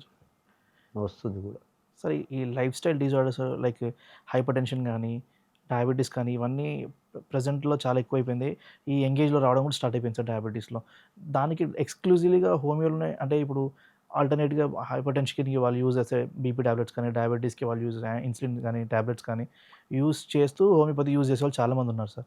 ఎక్స్‌క్లూజివ్‌గా homeo మీద depend చేయడానికి ఒక డాక్టర్‌కి ఎంత ధైర్యం కావాలి sir చెప్పడానికి? Okay. Homeo తీసుకోండి. మీకు డయాబెటిస్ తగ్గుతుంది. మీకు బీపీ తగ్గుతుంది చెప్పడానికి. ఫస్ట్ ధైర్యం ఏం అవసరం లేదు, నమ్మకం కావాలి ఈ డాక్టర్కు. సెకండ్, ఈ లైఫ్ స్టైల్ డిజార్డర్స్ యంగ్ ఏజ్లో కూడా వస్తున్నాయని అందులోనే ఉంది. మన లైఫ్ స్టైలిష్గా అయిపోయి, స్ట్రెస్ఫుల్గా అయిపోయి, దాని ఒరిజినాలిటీ వీఆర్ లూజింగ్ ఇట్, దాని purpose we're losing it. We're running with the time. పొద్దున్నే కంపల్సరీగా మీరు 10 o'clock ఇంటర్వ్యూకి వస్తారంటే I have to get ready. ఈ యాంగ్జైటీ, టెన్షన్ అది ఎక్కడో దాని ప్రభావం చూపించాలి కదా. సో ప్రతి వాళ్లకు ఇది చేయాలి, అది చేయాలి, అంబిషన్ ఉండడం తప్పులేదు. అబ్దుల్ కలాం గారే చెప్పారు, you dream at sky, you may somewhere land somewhere in between. So definitely beautiful. కానీ దానికి ప్రాక్టికల్గా మనం అప్రోచ్ అవ్వడం, వాటిని ప్రతిదాన్ని కరెక్ట్గా చూసుకొని క్షుణ్ణంగా పరిశీలించి, ఈ స్ట్రెస్ నాకు అనవసరం, దీన్ని ఇంతవరకే చేయగలను, ఇది మాత్రమే చేయగలను, ఇది ఇవాళ కాదు రేపు చేస్తాను, ఇలా అంటూ ఉంటే సరిపోతుంది. అలా చేయకుండా ఈ పరిగెత్తుతూ ఆహార నియమాల్లో మార్పులు, వీటన్నిటి మూలంగా ఈ డిజార్డర్స్ 50లో రావాల్సినవి 30లో వస్తున్నాయి. అదొక ముఖ్యమైన విషయం. అందుకే యంగ్స్టర్స్లో కనబడుతోంది. రెండవది, నేను ఇంతకుముందు చెప్పింది ధైర్యం కాదు, నమ్మకం కావాలి. హోమియోపతిక్ డాక్టర్కు నమ్మకం ఉంటే ఇవి కూడా ఒక రకమైన క్రానిక్ డిజార్డర్స్, వీటిని మామూలు డిసీజ్తో ట్రీట్ చేసినట్టు చేసేయచ్చు. ఎక్స్క్లూజివ్ హోమియోపతిక్ మెడిసిన్స్తో బాగైన పేషెంట్లు, నార్మల్ అయిన వాళ్ళు, మెయింటైన్ అయిన వాళ్ళు ఉన్నారు. నార్మల్ అంటే పూర్తి క్యూర్ అయినట్టు కాదు, వాళ్ళ పారామీటర్స్ నార్మల్ అయిన వాళ్ళు ఉన్నారు. సైమల్టేనియస్గా రెండూ తీసుకొని వాడిన వాళ్ళు ఉన్నారు. అది నాకు వద్దు, నాకు ఈరోజే షుగర్ తెలిసింది, అది మొదలు పెడితే ఎండ్ అవ్వదు, నాకు మీరే ఇవ్వండి అని మా దగ్గర ఎంతోమంది పేషెంట్లు మా మందులే వాడుతూ హాయిగా ఉన్నవాళ్ళు కోకొల్లలు. 2 రకాలు ఉన్నారు. 2 కలిపి వాడిన వాళ్ళు ఉన్నారు. అవి వాడుతున్నా తగ్గట్లేదు, వాటితో నాకు ఏవేవో అవుతున్నాయి, మీరు మందు ఇవ్వండి అని అడిగితే అలా ఇవ్వడం, నేను అవి తీసుకోలేను, ఇది పేషెంట్ చాయిస్. నేను ఒక అడ్వైజ్ ఇవ్వగలను, కానీ నేను ఫోర్స్ చేయలేను. కానీ నమ్మకం మాత్రం నాకుంది, ఎక్స్క్లూజివ్లీ హోమియోపతితో కూడా షుగర్, బీపీ తగ్గించవచ్చు, తప్పకుండా తగ్గించవచ్చు. 1-2 కేసులు తగ్గకపోవడం అంటే వాటిలలో కూడా తగ్గదు కదా. ఒక ట్యాబ్లెట్ వేసుకుంటే తగ్గలేదు, 2 వేసుకున్నాము, ట్యాబ్లెట్ మార్చాము, ఏవి తగ్గలేదు, ఇన్సులిన్ వేసుకో ఎందుకన్నారు? నిజంగానే అది వేసుకోగానే తగ్గితే ఇన్సులిన్ దాకా ఎందుకు వెళ్తుంది? సో తగ్గలేదు అన్నట్టే కదా లెక్క. తగ్గని వాడికి అక్కడికి తీసుకెళ్తున్నారు కదా. సో తగ్గదు అనేది ప్రతి కేసులో ఉంటుంది, ప్రతి సిస్టంలో ఉంటుంది, కానీ అవి చాలా తక్కువ, not much. Sir, what is the position of homeopathy in global sir? Global లెవెల్లో మీరు చాలా సెమినార్స్ ఇస్తుంటారు ఇండియాలో, అవుట్ ఆఫ్ కంట్రీలో.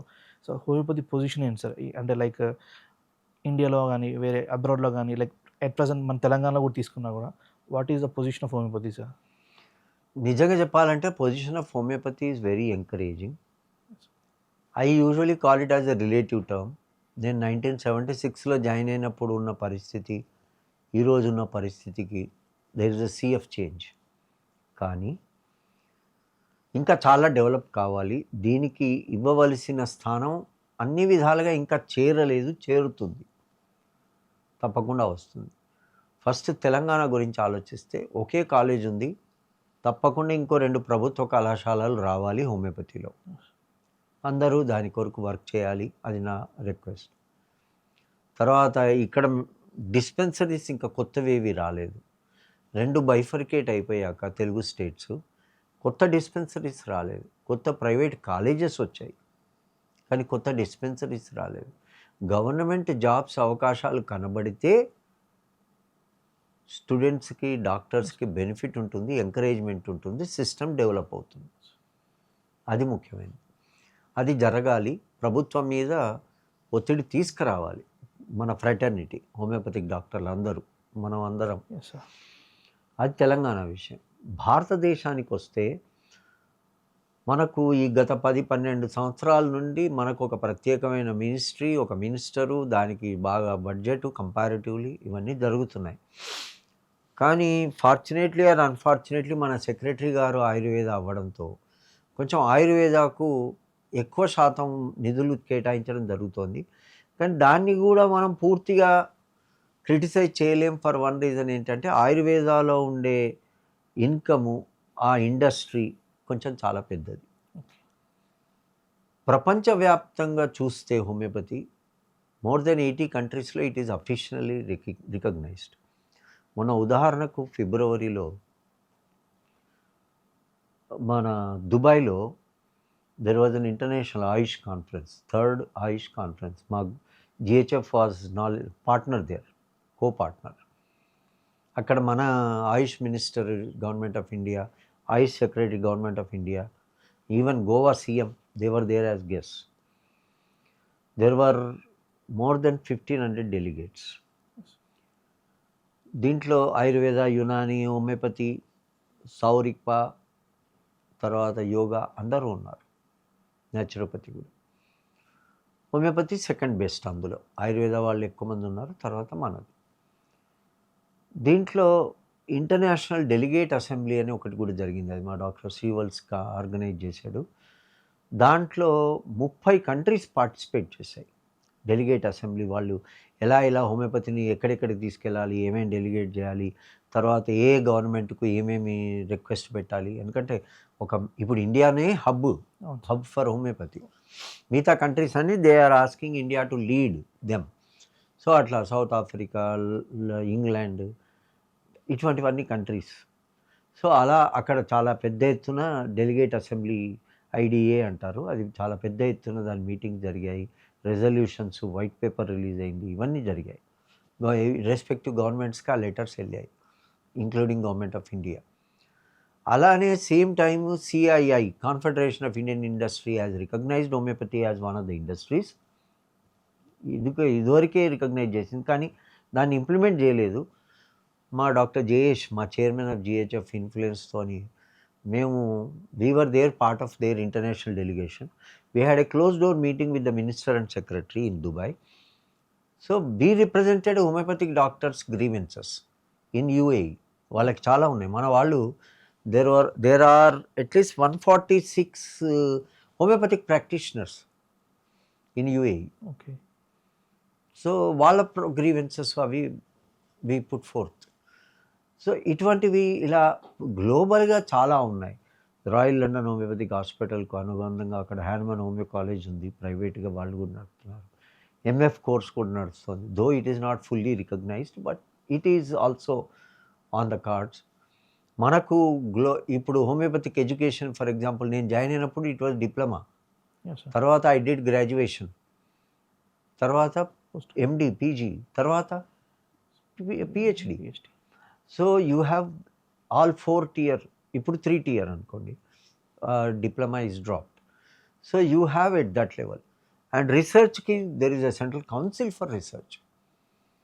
So they are doing lot of research, and so many private organizations are also supporting research. For example GHF has done an international research on anxiety from Australia. We have a chapter in GHF Australia. So అక్కడ నుండి we have done one research project, in vitro, like randomized trial, clinical trial. So many researches are also going on. So all over the world it is very bright, but still a lot to be done. It's a big road. Sir, ఇందాక మనం మాట్లాడేటప్పుడు jobs గురించి మాట్లాడారు. చాలా వరకు homeo complete అవ్వగానే బయట రాగానే చాలా ల్యాక్ ఆఫ్ జాబ్ ఆపర్చునిటీస్ ఉన్నాయి. ఎందుకంటే everything is a financial constraint sir. వేరే స్టేట్స్లో ఈ పోస్ట్ కోసం, గవర్నమెంట్ పోస్ట్ కోసం కానీ వీటి కోసం కానీ ఎగ్జామ్స్ కండక్ట్ చేస్తున్నారు సార్. వేరే ఇన్ తెలంగాణ కండక్ట్ చేయట్లేదు. ఎందుకంటారు సార్ ఇది? What stopping the government to conduct the exam?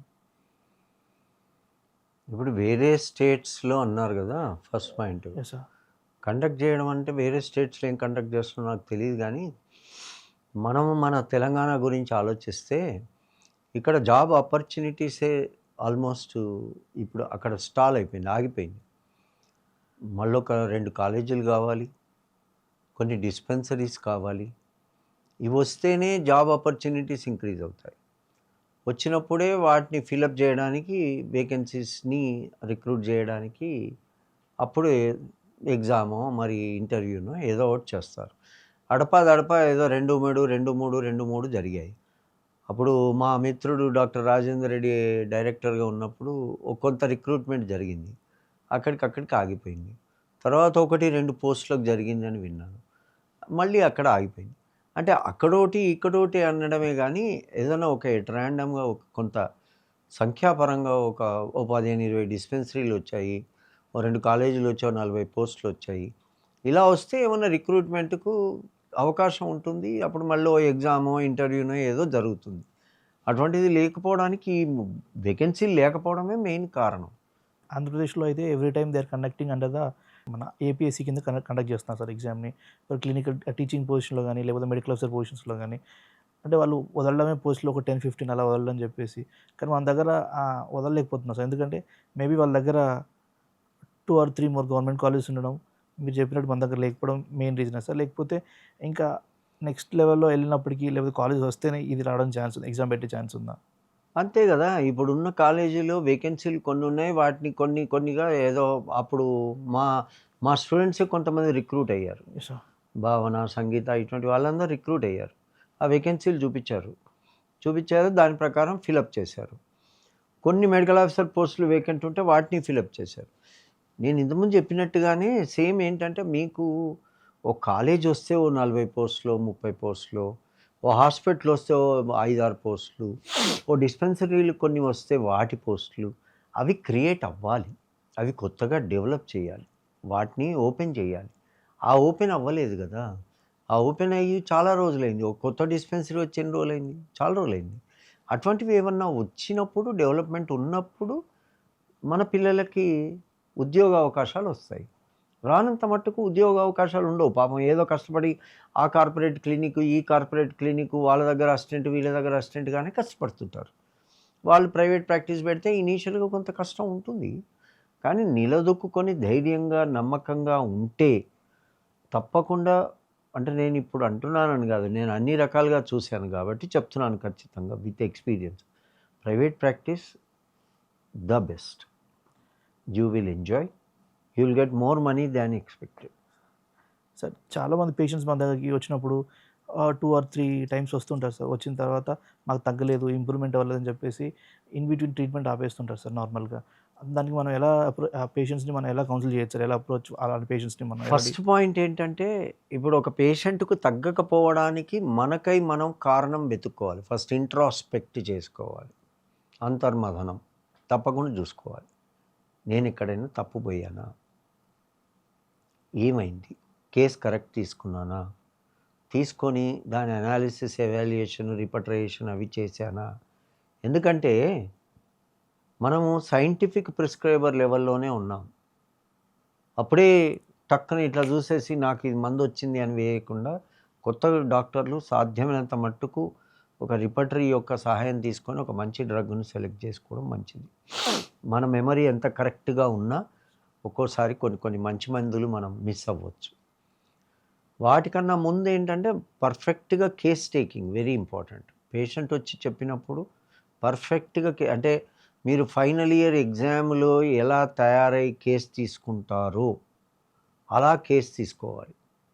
అప్పుడు ఎందుకంటే మీరు భయంతో ఎక్స్టర్నల్ ఎగ్జామినరో, ఇంటర్నల్ ఎగ్జామినరో క్వెషన్ అడుగుతాడు అన్న భయంతో అన్నీ అడుగుతారు. ఇప్పుడు external, internal everything is patient. He is going to ask you a question. So, ఆ దానికి రెడీగా ఉండి మంచి పర్ఫెక్ట్‌గా కేస్ తీసుకొని సాధ్యమైనంత మట్టుకు పర్ఫెక్ట్‌గా మందిస్తే ఎక్కువ శాతం ఇంప్రూవ్‌మెంట్ ఉంటుంది. ఇంప్రూవ్‌మెంట్ లేనప్పుడు ఇంట్రాస్పెక్ట్ చేసుకొని, రివ్యూ చేసుకొని, ఎక్కడ కేసులో తప్పుపోయింది, మందెక్కడ తప్పుపోయామో, ఏది సరిగ్గా చేయలేదు అని చూసుకొని మార్చుకోవచ్చు. వాటికి ప్రిన్సిపుల్స్ ఉన్నాయి. ఫాలో అప్ చేయొచ్చు. మనం ఇచ్చిన మందుకు ఒకవేళ రెస్పాన్స్ లేకుంటే ఎక్కడ తప్పుంది అని చూసుకొని, వాటన్నిటిని మనం ఎలిమినేట్ చేసుకొని, మందునేమన్నా కరెక్ట్ చేయగలిగితే చేసుకొని వాళ్ళకిస్తే నెక్స్ట్ టైమ్ ఉంటాడు. అన్నిటికన్నా ముఖ్యమైనది పేషెంట్‌కు కాన్ఫిడెన్స్ లెవెల్‌ని పెంచుతూ ఉండాలి. వాడికి కనబడాలి. నువ్వు ధైర్యంగా, నమ్మకంగా, ఇంటెలిజెంట్‌గానే బిహేవ్ చేసి మందిస్తున్నావు. వాడి మందు, వాడి డిసీజ్ ప్రకారము కొంత టైం పడుతుంది అన్నట్టుగా వానికి ఆ అవగాహన వస్తే, ఆ పేషెంట్ నిన్ను విడిచి వెళ్ళలేడు. తప్పకుండా ఉంటాడు. నేను ఇంతకుముందు దాంట్లో మీరు చెప్తూ వాడు ఆ కంజెనిటల్ డిసీజ్ సెరిబ్రోటెండినస్ గ్జాంథోమెటోసిస్ అవును సార్. పేషెంట్‌కు 7 నెలలు మందిచ్చాను. 7 నెలలు. ఓ నెల తర్వాత ఓ నెల. No change, no change, no change. But I was very sure of my prescription. Cicuta virosa was the drug. 0/1, 0/3, 0/7, 0 ఆ 0/9 వరకు వచ్చేసరికి ఆ జెర్క్స్ ఆగిపోయాయి.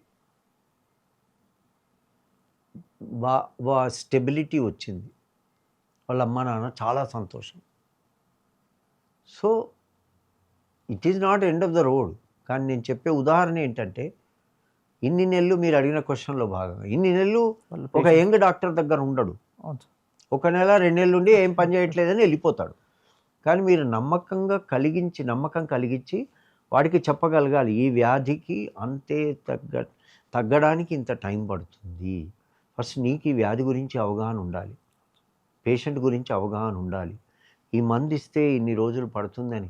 నువ్వు పేషెంట్‌కి ఈ మందు వేసుకో 1 మినిట్‌లో తగ్గుతుంది అంటే, తగ్గకుంటే 1 మినిట్ అయింది తగ్గలేదు అని అడుగుతాడు కదా! అవును సార్. నీకు తెలియాలి ఈ మందు పనిచేయడానికి ఎంత టైం పడుతుంది అని. అది ఎక్స్‌పీరియన్స్‌తో వచ్చినా నీకు మామూలుగా మీ హాస్పిటల్‌లో చూసుంటావు కదా! ఇంటర్న్‌షిప్‌లో గానీ, ఫైనల్ ఇయర్‌లో గానీ ఎస్ సార్. కేసెస్ చూసి, ఓహో! ఈ కేసు నేను టక్కున తగ్గుతుంది అనుకున్నా కూడా దీనికో 1, 2 డేస్ పట్టింది. అంటే కొంత టైం పట్టే రోగాలివి. రోగాలు, నాట్ మెడిసిన్. సార్. వాళ్ళకి టైం పడుతుంది. టైం పడుతుంది. చూడాలి. ఇప్పుడు ఎంత సైన్స్ అడ్వాన్స్ అయినా, ఎంత పర్ఫెక్ట్ మెడిసిన్ ఇచ్చినా, ఏం చేసినా ఒక తల్లి కనాలంటే 9 నెలలు పడుతుంది. అవును. ఇంత అడ్వాన్స్ అయినా 6 నెలలకు పుట్టట్లే కదా పిల్లలు. పుడితే బతకరు. సో, అందుకని ప్రతిదానికి ఒక టైం ఉంటుంది. వాళ్ళను పేషెంట్‌ని కన్విన్స్ చేసే విధానం ఇంపార్టెంట్. చెప్పగలగాలి వాళ్ళకు. నువ్వేం భయపడకు. తప్పకుండా తగ్గుతుంది. దీనికి ఇలా ఇది నేను ఇస్తాను. ఈ మార్పు వస్తుంది అని చెప్తే పేషెంట్స్ ఎక్కువ శాతం మిమ్మల్ని వదిలిపోరు. మీలో నిజాయితీ కనబడాలి వాడికి. మీలో మంచితనం కనబడాలి. మీలో జ్ఞానం కనబడాలి. మీలో నమ్మకం కనబడాలి. అప్పుడు వాడు నమ్మకంగా మీతోనే ఉంటాడు. ఎటు పోడు. సార్ నార్మల్‌గా ఈ హోమియో ట్రీట్మెంట్ తీసుకునేటప్పుడు పేషెంట్స్ చేసే కామన్ మిస్టేక్స్ ఏంటి సార్? మనం ఇచ్చినప్పుడు డ్రగ్ తీసుకున్నప్పుడు వాళ్ళ సైడ్ నుంచి వాళ్ళు చేసే మిస్టేక్స్ మీరు ఏం అబ్జర్వ్ చేశారు సార్ ఇప్పటివరకు? First thing non compliance. సరిగ్గా వేసుకోరు. అది మనం ఇన్సిస్ట్ చేయాలి. తప్పకుండా వేసుకోవాలి అని. ఓకే. డోసులు మనం 3 పూటలు వేసుకోమంటే నేను మధ్యాహ్నం ఆఫీస్లో ఉన్నా వేసుకోలేదు అంటాడు. మా పేషెంట్లు నాకు చాలామంది చెప్తారు, మధ్యాహ్నం వీలు కాదు సార్ అంటే. సాయంత్రం ఎన్నింటికి వస్తావు ఇంటికన్నా? 6 గంటలకు. రాగానే వేసుకో, పడుకోవడం ఎన్నింటికని? 10కి. అప్పుడు 10కి నైట్ డోట్ వేసుకో. 4 అవర్స్ గ్యాప్ ఉంది, ఇనఫ్ ఫర్ మీ. సో అలా అడ్జస్ట్ చేయండి. పేషెంట్ కరెక్ట్గా మందు వేసుకునే పద్ధతి ఒకటి. సాధారణంగా ఈ కాంట్రవర్షియల్ సబ్జెక్టులు వాళ్ళు అడుగుతుంటారు. టీ, కాఫీ తాగొచ్చా? ఉల్లిగడ్డ, వెల్లిగడ్డ తినొచ్చా? మా నాగభూషణ్ సార్ ఒక మాట చెప్పేవాడు, నీ మందులో దమ్ముంటే పాన్లో వేసుకొని తిన్నా కూడా పనిచేస్తుంది అని. సో తప్పకుండా పనిచేస్తుంది. ఏ రకంగా అయినా పనిచేస్తుంది. మీకు ఉదాహరణకు మెట్రమెడక జ్ఞాపకం తెచ్చుకుంటే, తాగుబోతు వాడికి ఏ మందు ఇచ్చినా తీసుకోడు. తాగుబోతు ఆ వ్యసనాన్ని ఆపడానికి ఇచ్చే యాసిడ్ సల్ఫ్ని వాడి విస్కీలో కలిపి అని రాసి ఉంటుంది బుక్లో. ఆల్కహాల్లో కలిపి ఇవ్వమంటాడు. అంటే ఆల్కహాల్లో దీంతో ఉండేదే వెహికల్ ఆల్కహాలు, కానీ ఆల్కహాల్లో కలిపి ఇచ్చినా పనిచేస్తుందని. No issue, it will work. మజ్జిగలో, అన్నంలో పేషెంట్లు ఉంటారు, కొంతమంది సైకియాట్రిక్ పేషెంట్లు ఉంటారు, మందు ఇస్తే తీసుకోరు, అనుమానం ఉంటుంది. అప్పుడు ఏం చేయాలి అని అడుగుతారు. ఏముందమ్మా, అన్నంలోనో పప్పులోనో దేంట్లోనో కలిపి ఇచ్చేసేయండి. ఇస్తారు, పని చేస్తుంది. స్లో అవుతుందేమో కానీ అసలు లేని దానికన్నా నేనేం కదా పద్ధతి. There are different ways of dispensing medicine. Olfaction ఒకటి, కానీ వాడు వినాలి కదా. వాడు నిద్రపోయినప్పుడు ఆల్ఫాక్షన్ పెట్టవచ్చు. వాడికి బాగా నిద్రపోతే నుదుటి దగ్గరనో కాళ్ళ దగ్గరనో రాయొచ్చు. అవి కూడా పాసిబుల్. సార్ మనం ఈ హోమియో సిస్టమ్‌ని వేరే అదర్ సిస్టమ్స్ ఎలా ఇంటిగ్రేట్ చేయొచ్చు సార్? అంటే లైక్ హాస్పిటల్స్‌లో గానీ, లేకపోతే వాళ్ళు ఆల్రెడీ ప్రాక్టీస్ చేస్తున్న అలోపతిస్‌లో గానీ, ఓకే. మీ దగ్గర ఇది అవ్వనప్పుడు next you send the patient to the next system గానీ, అలానే గానీ పేషెంట్ తగ్గదు అనే ఒక నెగెటివ్ ఇంపాక్ట్ వాళ్ళకివ్వకుండా, ఓకే. మన దగ్గర తగ్గలేదు అన్నంత మాత్రాన ఇది అవ్వదు. We can move it to for other systems గానీ అలా అన్నట్టుగా how can we integrate AYUSH into modern medicine sir? Definitely first point ఏంటంటే మీరు you have to earn the confidence of patient. Patient నమ్మకాన్ని మీరు విన్ చేయాలి. తర్వాత పేషెంట్‌కు మీరు చేసేది సిన్సియర్ ఎఫర్ట్ అని అర్థం కావాలి. అప్పుడే అర్థమవుతుంది. మీరు ఏదో మనీ బెనిఫిట్‌కు నేను ఈ డాక్టర్ దగ్గరికి పంపిస్తా, వాడు నాకు 25% కిక్ బ్యాక్స్ ఇస్తాడు అని అన్నట్టుగా మనసులో ఉంటే వాడికి అర్థమవుతుంది. He is a crooked man అని. కానీ వాడి బెనిఫిట్ గురించి నువ్వు ఈ డాక్టర్ దగ్గరికెళ్ళు, నీ వ్యాధికి ఈయననే కరెక్ట్‌గా చేయగలడు అంటే ఆ కంప్లెయింట్ తగ్గాక మళ్ళీ నీ దగ్గరికే వస్తాడు ఆ పేషెంట్. కొన్ని లక్షణాలకి, కొన్ని పరిస్థితులకు అలోపతి చాలా బాగా పనిచేస్తుందన్నప్పుడు అక్కడికి పంపియడంలో తప్పేం లేదు. వెళ్ళండి చూపించుకోండి అనొచ్చు. ఐ టెస్ట్‌లు, ఐ డిసీజులు కొన్ని ఉంటాయి ప్రాబ్లమ్స్. అవును మనం సార్. అన్నీ ఎగ్జామిన్ చేయలేము, మనకు తెలీదు. అవును సార్. వెళ్ళండి ఆప్థాల్మాలజిస్ట్ దగ్గరికి అంటాం. ఈఎన్టీలో కరెక్ట్‌గా ఉన్నదని మనకు తెలీదు. ఆయన దగ్గరికెళ్ళండి అంటాం. హార్ట్ స్పెషలిస్ట్‌కు ప్రాబ్లమ్ ఉంది అది అంటే అక్కడికెళ్ళండి. యాంజియోగ్రామ్ చేస్తున్నా అంటే చేయించుకోండి అర్థమవుతుంది కదా!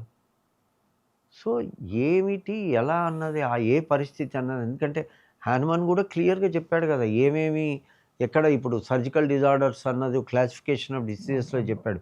ఇక్కడ సర్జరీ ఇన్‌ఎవిటబుల్ చేయించండి అంటాడు. సో, అలా ఎక్కడ పరిస్థితి మన చేతిలో మనం చేయలేము అనుంటే పేషెంట్‌కు నచ్చచెప్పి మీరే పంపించండి. ఈ డాక్టర్ దగ్గరికెళ్ళండి. ఆ డాక్టర్‌తో నేను మాట్లాడతాను. ఆ డాక్టరే మంచివాడు. మీరు వెళ్ళండి. ఆయన చేస్తాడు మీకు. వెళ్తాడు. వెళ్ళి మళ్ళీ మీ దగ్గరికొస్తాడు. సో, మీరు పేషెంట్‌ను వదులుకోరు. పేషెంట్ నమ్మకం మీ మీద డబుల్ అవుతుంది. అక్కడ మీరు మంచి డాక్టర్ దగ్గరికి పంపించారు సార్. చాలా బాగయింది. నేను మళ్ళీ మీ దగ్గరికొస్తున్నాను. ఒక స్టాగ్-ఆన్ క్యాలిక్యులస్ పేషెంట్ వచ్చాడు. అవును సార్. ఇది చాలా కష్టము. పెద్దగా ఉంది. ఇది స్టాగ్-ఆన్ ఉంది. హోమియోపతిక్ మందుతో తగ్గదు. దీన్ని లిథోట్రిప్సీ గానీ, ఓపెన్ సర్జరీతో గానీ తీయాలి అని డాక్టర్ బి. సూర్యప్రకాష్ గారు ఉన్నారు. ఆయన దగ్గరికెళ్ళండి అని పంపించాను. ఆపరేషన్ అయిపోయిన కరెక్ట్ వారం రోజులకు మళ్ళీ నా దగ్గరకొచ్చి చాలా థాంక్స్ సార్. ఆయన చాలా బాగా చేశారు. బాగా అయిపోయింది. నాకిప్పుడు మీరు మందు మళ్ళీ రాకుండా మందివ్వండి. So, patient came back with more confidence in me. నేనేం చేయలే. నేను క్యూర్ చేయలే. నేను పంపించాను. సో, మీరు చెప్పే పద్ధతి, వాళ్ళకి ఎక్స్‌ప్లెయిన్ చేసే పద్ధతి మీద ఆధారపడి ఉంటుంది. మీ యొక్క సిన్సియారిటీ తెలుస్తుంది వాడికి. మీరు మంచి చేస్తున్నారా లేదా అన్నది అర్థమవుతుంది. వాడి మంచి గురించే పంపిస్తున్నారుగా. అంతా అయిపోయి కుప్ప అయినప్పుడు అక్కడికి పంపించడం కాదు కదా! యెస్. బాగా అవ్వడానికి పంపిస్తున్నారు. So, they will be very happy. So అలా మేడం ప్రతి వాళ్ళని చాలామందిని పంపిస్తాం. అలోపతిక్ హాస్పిటల్‌కి వెళ్ళండి అంటాం. ఈ డాక్టర్‌ని కలవండి అంటాం. ఇది చేయించుకోండి అంటాం. అన్ని హర్ దఫా జిందా తిలస్మాత్ కామ్ నహీ కరేగా. ప్రతి దానికి హోమియోపతి మందిస్తాను క్యూర్ అవుతుందని నేను నమ్మను. మాకు లిమిటేషన్స్ ఉన్నాయి. ఆ లిమిటేషన్స్ ప్రకారం ఇది నా పర్వ్యూలో లేదు. ఇది ఈయన చేస్తాడు. సో మేడం కూడా హోమియోపతి ప్రాక్టీషనర్ సార్. మీ ఇద్దరి మధ్యలో how the journey homoeopathic journey you ఎలా ఎంజాయ్ చేశారు సార్ మీరు ఆ హోమియోపతిక్ జర్నీ? ఏమన్నా ఇద్దరి మధ్యలో ఆర్గ్యుమెంట్స్ లైక్ పేషెంట్ ఆర్గ్యుమెంట్స్ గురించి? చాలా ఉండేవి. మేడం యాక్చువల్‌గా unfortunately I lost her 3½ years back. But ఆమె ఉన్నంత మట్టుకు it was a tremendous journey. We used to fight every day. No issue. Like any husband wife. Fight అంటే ఆమె ఆర్గనాన్ ఆఫ్ మెడిసిన్, నేను మెట్రమెడికా మెడిసిన్. సో, నేనేమన్నా చెప్తే Organon పద్ధతి ప్రకారం ఇది తప్పు అని ఆమెకు సపోర్ట్ మా ఫ్రెండ్ రాజేందర్ రెడ్డి ఉండేవాడు. సపోర్ట్ చేసేవాడు. She is right, you are wrong అని. We used to enjoy that argument మెడికల్‌గా నడిపించేవాళ్ళం. కానీ ఒకటి ఏంటంటే నేను ఫెయిల్ అయిన కేసులు there were plenty of cases where I failed. WHO వాళ్ళు కొన్నేళ్ల కింద ఒక సర్వే చేశారు, సమ్ థౌజండ్స్ ఆఫ్ డాక్టర్స్ యొక్క ఇంటర్వ్యూ తీసుకొని. They came to a conclusion that no doctor will have more than 66.37% success rate. So everybody is bound to have failure. If somebody says 100% I am successful, doubt it. So ఈ fail అయిన కేసుల్లో నేనేం చేసేవాడిని, I had a greatest advantage. I use to tell that patient meet doctor Aruna and she use to treat and cure. So ఒక ఫ్యామిలీలో ఒక హస్బెండ్ను ఆమె దగ్గరికి పంపించాను అనుకోండి, వైఫ్ పిల్లలు నా దగ్గర ఇంకా కంటిన్యూ అవుతారు, ఈయన మాత్రం మేడం ఇస్తున్నారండి అంటాడు. ఓ వెరీ గుడ్, కంటిన్యూ. సో అలా మా జర్నీ లైఫ్ 1985 May 15th నుండి కంటిన్యూ అయింది. She was my junior, she was the niece of Nagabhushanam sir. It was tremendous. She was brilliant, gold medalist, more intelligent, moreover more prolific, everything more. I should not say I never felt inferior, I never felt jealous, but it was only for a moment. I had my own success, she had her own success, but as I said, like, we argued for every damn thing, for good, bad, ugly, everything. But there were umpteen number of occasions when I learnt many things from her. Chala. So your son is also a neuro surgeon. ఆయన హోమియోపతిని ఎలా తీసుకుంటారు sir, ఎలా receive From చేసుకుంటారు? day one, both my children, they take only homeopathy. మరీ అత్యవసరమైతే తప్ప, వాని చేంబర్లో కూడా homoeopathic medicines ఉంటాయి. ఏదైనా కంప్లైంట్ ఉంటే నాకు ఇవాళ పొద్దున కూడా డాడీ గొంతు నొప్పి ఉంది, నేను ఏం మందు వేసుకోవాలంటే హెపార్సల్ఫ్ వేసుకోరా అన్నాడు. వాడు వేసుకొని వెళ్ళిపోయాడు హాస్పిటల్కి. So 90%, I don't say 100, 90% of the time they take only homeopathy. Both of us homeopathic doctors కాబట్టి పేరెంట్స్ వీళ్ళు అలానే. మా పెద్ద బాబు అమెరికాలో ఉంటాడు, దాని వాళ్ళ పిల్లలకి ఏదైనా దగ్గు వచ్చినా, వీడు దగ్గుతున్నాడు డాడీ ఏం మంది ఇవ్వాలి అంటాడు. సో వీడికి దెబ్బ తగిలింది ఏం మంది ఇవ్వాలి. So there is a homeopathic kit in their house, they use.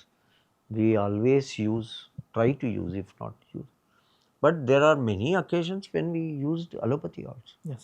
Definitely. When it is essential, inevitable, we don't hesitate to go. There is no such feeling in our hearts that other systems don't have medicine. నేను అంతకుముందే చెప్పాను, no drug as a panacea, no system as a panacea, nothing. అందరికీ scope ఉంది, limitations ఉంది. మా దాంట్లో మేము limitation అనుకున్నది వేరే దాంట్లో ఎక్కడుందన్నది దాన్ని ఎక్స్ప్లోర్ చేస్తాం. ఓ ఫిస్టులా కేసు నాకు చాలా కష్టం అయితే మా ఫ్రెండ్ డాక్టర్ సారంగ్ పాని అనే ఆయుర్వేదిక్ డాక్టర్ ఉన్నాడు, ఆయనకు రెఫరల్ లెటర్ రాసి పంపించాను, ఇది చూడవయ్యాక ఇట్ ఈస్ బికమింగ్ డిఫికల్ట్ అని. Nothing wrong. సార్ ఇప్పుడు నార్మల్గా మీరు ఇన్ని కంట్రీస్ తిరిగినప్పుడు, ఇన్ని సెమినార్స్ ఇస్తున్నప్పుడు అన్ని different type of medical systems చూస్తుంటారు కదా సార్. నార్మల్గా ఇండియాలో ఉన్న ఆర్డర్ కానీ, లేకపోతే యూఎస్ఏలో ఉన్న ఆర్డర్ కానీ, లైక్ దుబాయ్, యూఏఈ ఇలాంటి కంట్రీస్లో ఉన్న ఆర్డర్లో which is more patient friendly medical system sir నార్మల్గా. అంటే లైక్ ఇప్పుడు లైక్ మన దగ్గర ఈజీ యాక్సెసిబుల్ పేషెంట్స్కి ఒక డాక్టర్ని రీచ్ అవ్వాలంటే, లైక్ ఆర్థోపెడిక్నో, homeopathy doctor, Ayurveda. Versus compare to యూఎస్లో చాలామంది మా ఫ్రెండ్స్ ఉన్న వాళ్ళు చాలామంది చెప్పారు, it's very tough to find a doctor whenever they needed immediately. అలాగే దుబాయ్లో అలా. సో చాలా చూసుంటారు. How do you assess it sir? ఇప్పుడు Dubai is via media. Okay. America, to my understanding, it is little difficult, harsh, tough.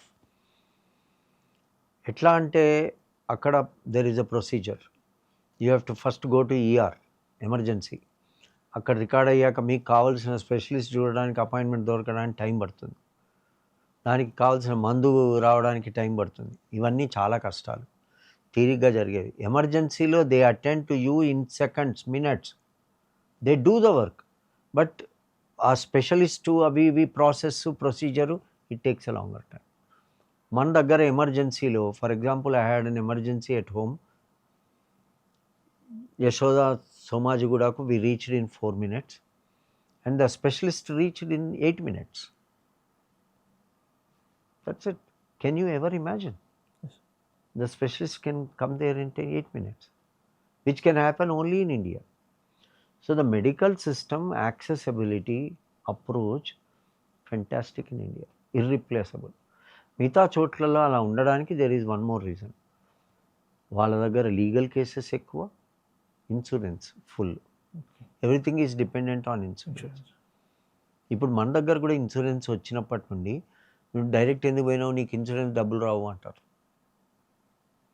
నువ్వు ఇక్కడ నుండి referral letter తీసుకొని పోయి ఉంటే అయిపోతుంది అని. కానీ అప్పటికి కొంత వెసులుబాటు ఉంది. ఎమర్జెన్సీలో వచ్చాను అని రాస్తే సరే అని శాంక్షన్ చేస్తున్నారు. సో ఈ ఇన్సూరెన్స్ కంపెనీలు ఇన్వాల్వ్ అవ్వడము, లీగల్ కేసెస్ రావడము, ప్రతివాడు కేసు పెడతాడు. నాకు వీడెవడో చూశాడు కాబట్టి ఇట్లా అయిందని కేసు వేశారు అనుకోండి, వాడు రేపటి నుండి వాడు చూడడు, స్పెషలిస్ట్ వచ్చాకనే చూస్తాడు, ఎల్లుండి వచ్చి చూస్తాడులే అంటాడు. సో మన దగ్గర ఇంకా ఆ అవేర్నెస్ రాదనాలో లేక ఈ మంచి జరుగుతుందని అనుకోవాలో, కాబట్టి మనకు యాక్సెసిబిలిటీ ఈజీ, ఇమీడియట్ అటెన్షన్ ఫాస్ట్గా ఉంది. కాబట్టి medical system as far as I have seen when compared to, నేను లండన్లో చూశాను, తర్వాత యూఎస్లో చూశాను, యూఏఈలో చూశాను, శ్రీలంక, నేపాల్ ఇవి పెద్ద దే కెనాట్ బి కంపేర్డ్ అనుకోండి. వీటన్నిట్లలో జర్మనీకి వెళ్ళాను, జర్మనీలో కూడా చూశాను, స్పెయిన్కి వెళ్ళాను, స్పెయిన్లో కూడా కొన్ని చోట్ల చూశాను. Procedure is similar. 2 reasons already I said, insurance, legal cases.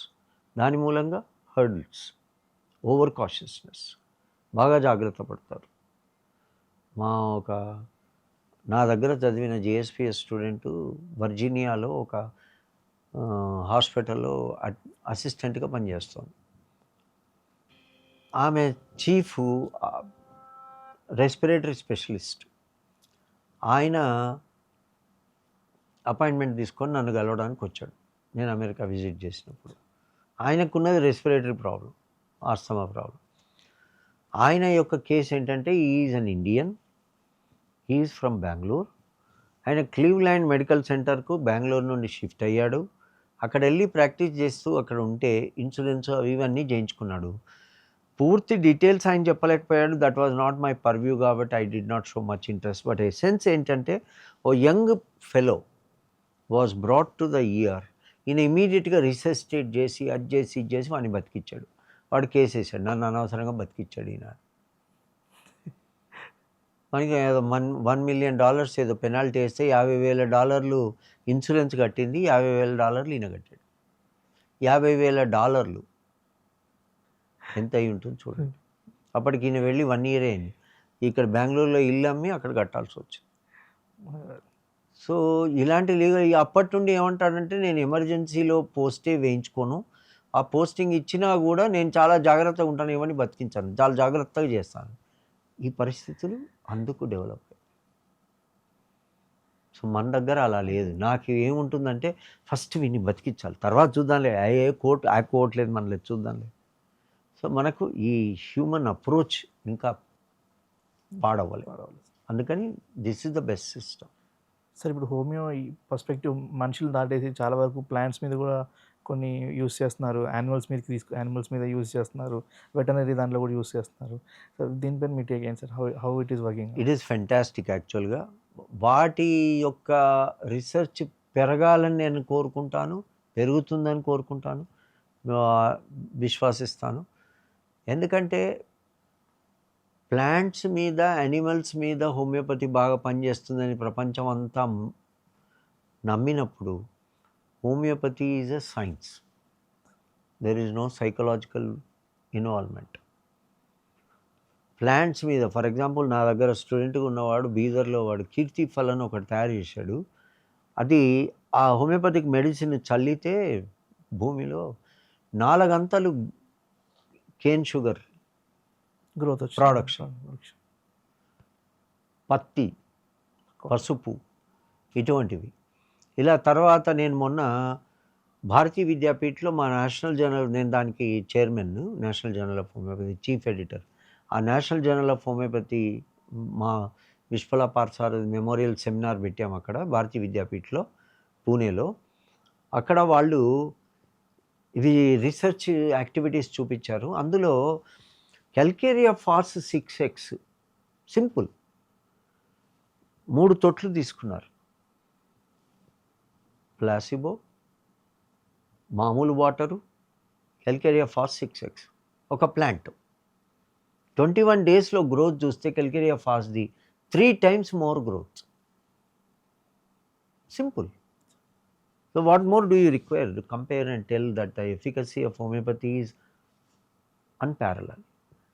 దానికి అనుగుణంగానే మేము GHF global homeopathy foundation is now planning and preparing for a national agro-vet conference in Chennai in August. Exclusive agro-vet and homeopathy. There are umpteen number of practitioners. వాళ్ళు veterinary, ఇప్పుడు నా దగ్గరికి కూడా పేషెంట్లు వస్తారు. పేషెంట్లు వచ్చి మా పప్పీకి జ్వరం వచ్చింది సార్ అంటే పిల్లలకి ఇచ్చిన మందే దీనికి ఇస్తాను, ఆ జ్వరం తగ్గిపోతుంది. అల్సర్ ఉందని మొన్న రీసెంట్గా 1 month back one of my patients, ఆమెకు రిసార్ట్స్ ఉన్నాయి, కాన్హా, ఈ పెంచ్, ఇటువంటి ప్లేసెస్లో రిసార్ట్స్ ఉన్నాయి. అక్కడ కాన్హా అనుకుంటా ఆ టైగర్ రిజర్వ్ సెంటర్లో ఒక టైగర్ కబ్బుకి అల్సర్ అయింది కాలుకి. ఆ ఫోటో కూడా ఉంది నా మొబైల్లో. ఆ అల్సర్ ఫోటో తీసుకొచ్చి చూపించింది, నేను మందు ఇచ్చి పంపించాను. ఆ అల్సర్కి హీల్ అయింది.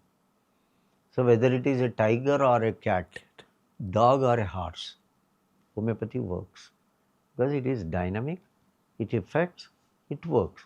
So agrovetలో వితౌట్ ఇన్వాల్వ్మెంట్ ఆఫ్ సైకి, మామూలుగా అయితే మీకు మీరు సైకలాజికల్గా బాగా అవుతుందని అనుకున్నారు కాబట్టి బాగా అయింది అని ఎవడన్నా క్రిటిక్ అన్నట్టుగా ఇక్కడ ఉండదు కదా. ఓ యానిమల్కో ప్లాంట్కో అదేం లేదుగా element. But there are plenty of cases, plenty of. నేను have treated lot of horses. ఈ రేస్ కోర్స్ ఉన్నప్పుడు బాగా చేసేవాడిని వాళ్ళకి వాటికి హార్స్లకి, ఎందుకంటే వేరే మందులు ఇస్తే ఆ టెస్ట్లో వస్తాయి బయటకు, హోమియోపతితో రాదు. సో అందుకని they are very efficacious, very useful. Sir మీరు ఫేస్ చేసిన టఫెస్ట్ ఛాలెంజింగ్ కేసు ఏంటి సార్? అంటే ఇంక ఇది నాతో అవ్వదు అయినా కానీ వెయిట్ చేసి క్యూర్ అయిన కేసు, డీల్ చేసిన case, most challenging case in your కెరియర్లో, మీ కెరియర్లో? ఛాలెంజింగ్ కేసులు అంటే ప్రతిదీ ఛాలెంజింగే అనిపిస్తుంది. ప్రతి కేసు ఇప్పుడు పేషెంట్ వచ్చి తగ్గలేదు అని అన్నప్పుడల్లా నాకు టెన్షన్ పెరుగుతుంది.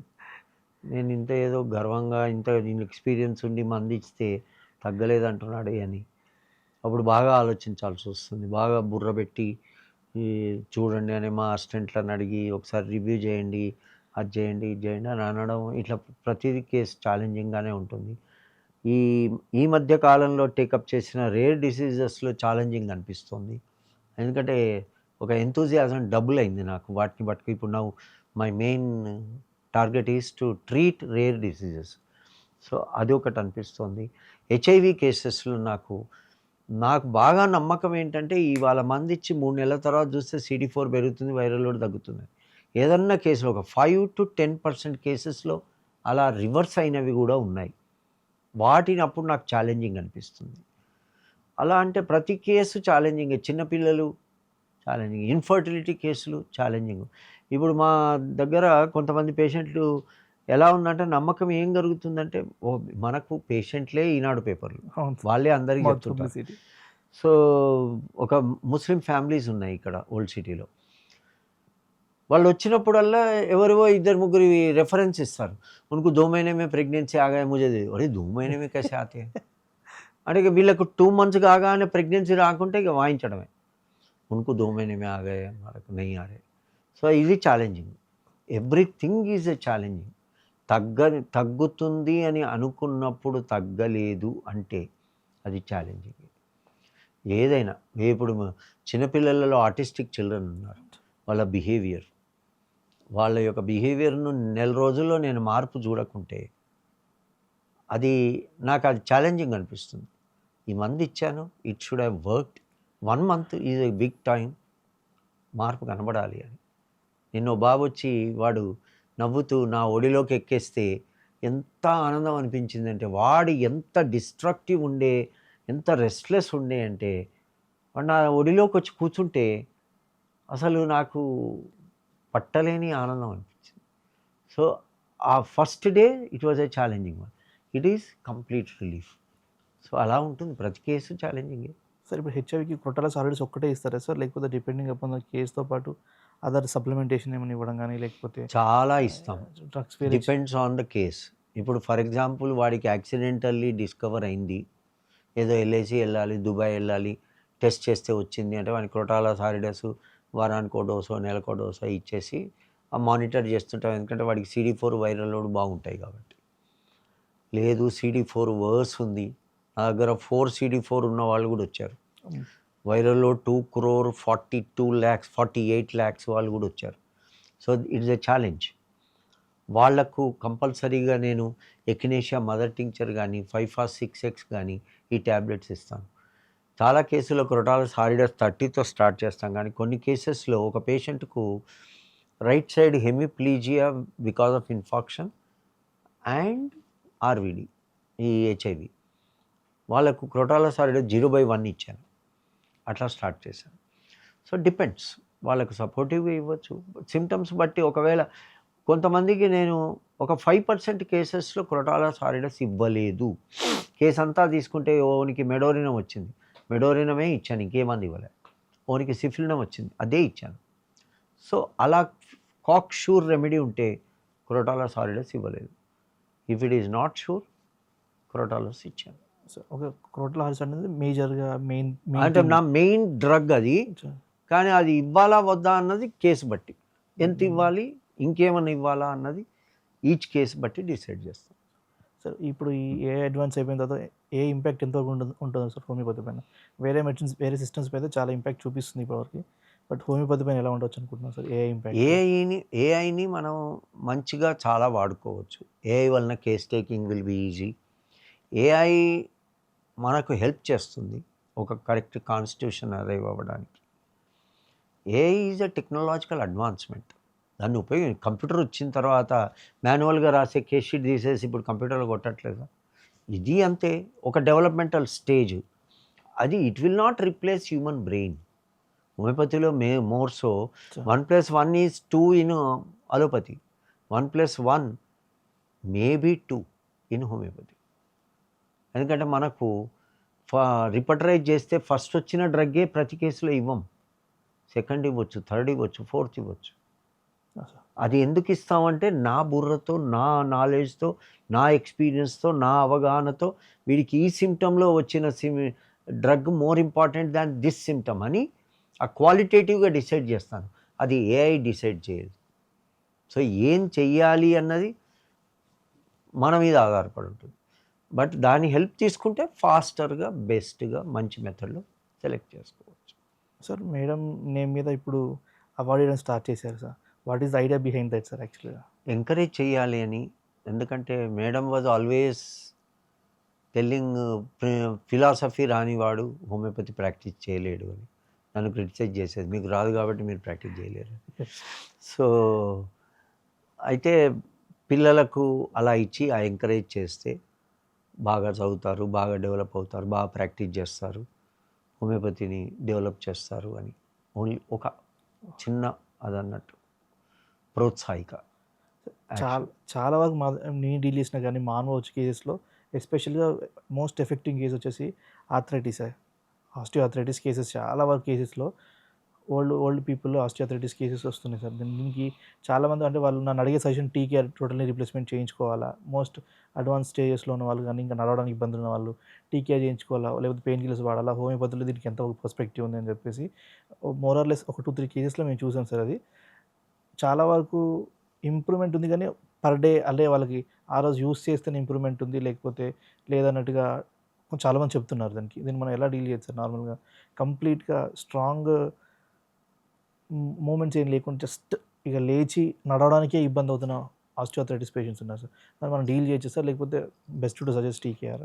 అంటే ఇందులో కూడా స్టేజ్ 4 అనుకో, ఆస్టియోఆర్థరైటిస్ ఆఫ్ నీ స్టేజ్ 4, మన డ్రగ్ యొక్క action to make it reversible is difficult. 2-3 అనుకో, there is a chance, one beautiful chance.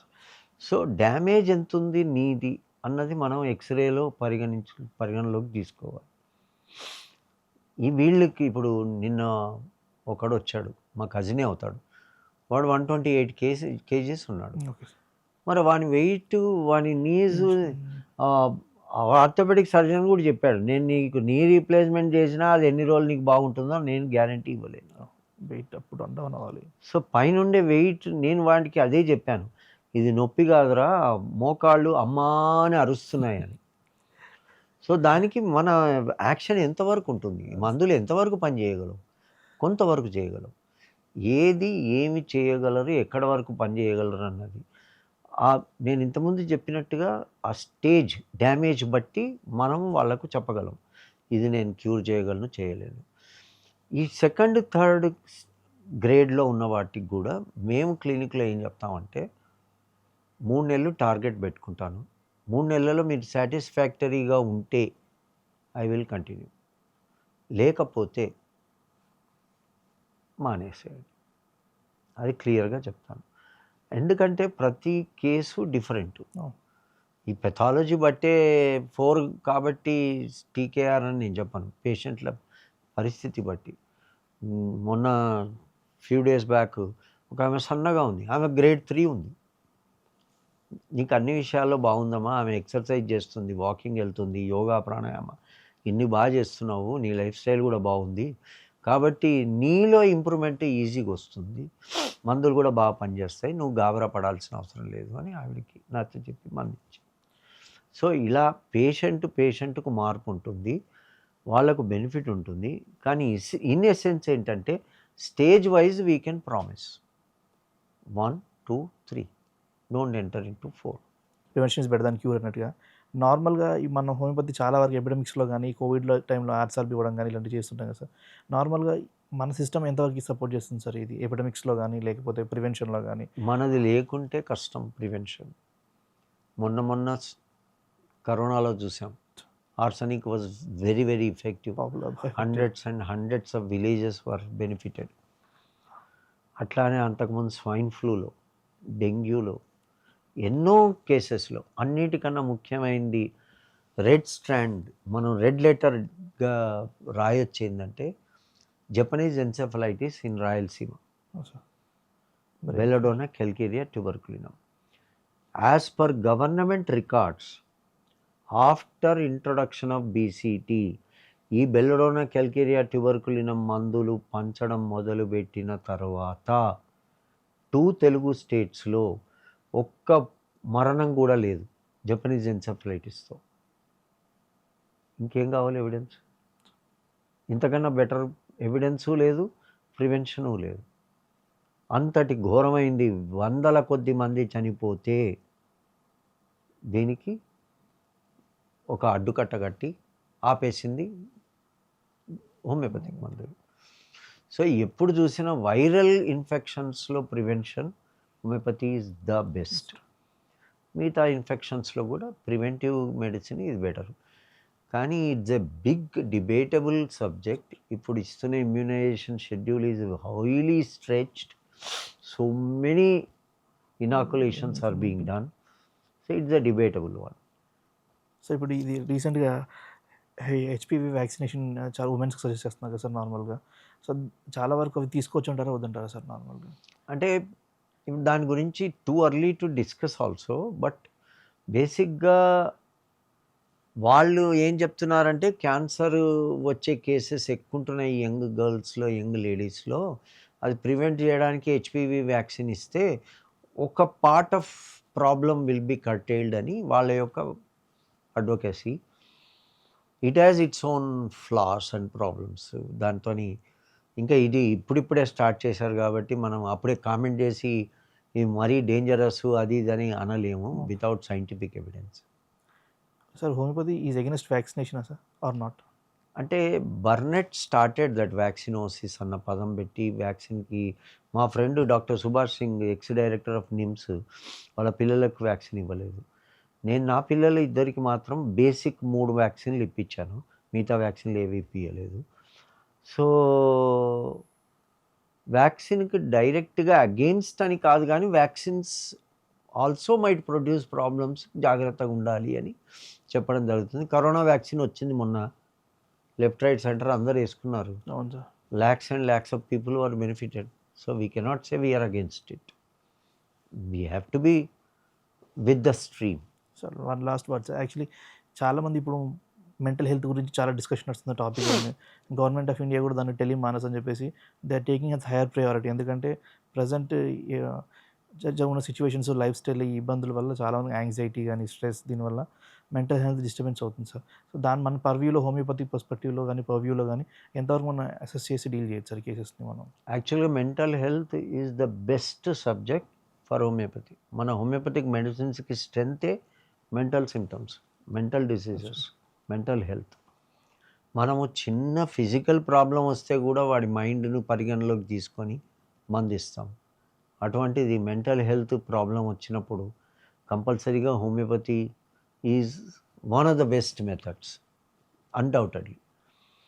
So ఈ మెంటల్ హెల్త్ అన్నది ఈ కాలము it has become a big question because మనం everybody is under tremendous stress. You see everybody is, as I said, like running with the time. ప్రతివాడికి 24 అవర్సే ఉంది, వాడికి 48 గంటలు ఉండాలనిపిస్తుంది. సో సరిపోవట్లేదు, టైమే సరిపోవట్లేదు. ఈ టైం సరిపోని పరిస్థితుల్లో మనం ఉరుకుతున్న పరుగులు పెడుతున్న ఈ తరుణంలో మన మానసిక పరిస్థితి ఆందోళనకు తప్పకుండా గురవుతుంది. ఈ ఆందోళన నుండి మనకి ఇంకా దాని లక్షణాలు ఎన్నో కనబడుతుంటాయి. ఒత్తిడికి గురైనప్పుడల్లా రకరకాల ప్రాబ్లమ్స్ వస్తుంటాయి, సిమ్టమ్స్ వస్తుంటాయి. వాటిని పరిగణలోకి తీసుకొని మంచి మందులు ఉంటాయి హోమియోపతిలో మనకు. అందుకే నేను కాన్స్టిట్యూషనల్ ట్రీట్మెంట్ ఇస్తాను అని ఎవరన్నా అంటే వాళ్ళు mental, physical, social, moral aspects of individual. So నేను మెంటల్ ఆస్పెక్ట్స్, నువ్వు ఎలా బిహేవ్ చేస్తావు, ఎలా మాట్లాడతావు, ఎలా అందరితో రియాక్ట్ అవుతావు, ఒక సిచ్యువేషన్ని ఎలా తీసుకుంటావు, ఇవన్నీ నేను పరిగణలోకి తీసుకుంటాను ఒక పేషెంట్ వచ్చినప్పుడు. సో నాకు మెంటల్ హెల్త్ని రెస్టోర్ చేయడం అన్నది as a homeopathic doctor on the priority. Sir treatment లెవెల్లో కానీ, ఒక పాలసీ లెవెల్లో కానీ one change or you can suggest for homeopathy sir? Like policy లెవెల్లో, ట్రీట్మెంట్ లెవెల్లో అసలు హోమియోపతిని బెటర్మెంట్ చేయడం కోసం వన్ సజెషన్ అంటే మీరు ఏమి ఇస్తారు సార్ బేసిక్గా? అట్లా వన్ సజెషన్ అంటే నేను చెప్పేది ఒకటే ఏంటంటే, first of all we have to have ఒకటి పాలసీ లెవెల్లో every practitioner should have a review of his capability. ఇతను, నువ్వు ప్రాక్టీషనరు, నువ్వు 20 years బ్యాక్ పాస్ అయ్యావు, you are senior most, yes sir, you have lot of experience, కానీ నీకు లేటెస్ట్వి కూడా తెలిసి ఉండాలి. అడ్వాన్స్డ్. సో నిన్ను ఒక 3-4 నేషనల్ కాన్ఫరెన్సులు, రికగ్నైజ్డ్ కాన్ఫరెన్సెస్లో అటెండ్ అయ్యావా, విన్నావా, ఏదైనా పేపర్ ప్రజెంట్ చేసావా, ఏమన్నా పబ్లిష్ చేసావా అన్నది ఒక ఎవాల్యుయేషన్ ఉండాలి. మన రిజిస్ట్రేషన్ ఎలా అయితే రెన్యూ చేస్తాడో 5 yearsకి ఒకసారి, ఇదొకటి కంటిన్యూడ్ మెడికల్ ఎడ్యుకేషన్ లాగా ఒకటి ఉండాలి కంపల్సరీగా ప్రతి హోమియోపతిక్ ప్రాక్టీషనర్కి ఉండాలి.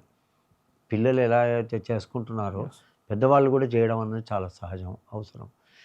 ప్రాక్టీస్లో ఏముండాలంటే మనము ట్రాన్స్పరెన్సీ ఉండాలి, చూపించగలగాలి.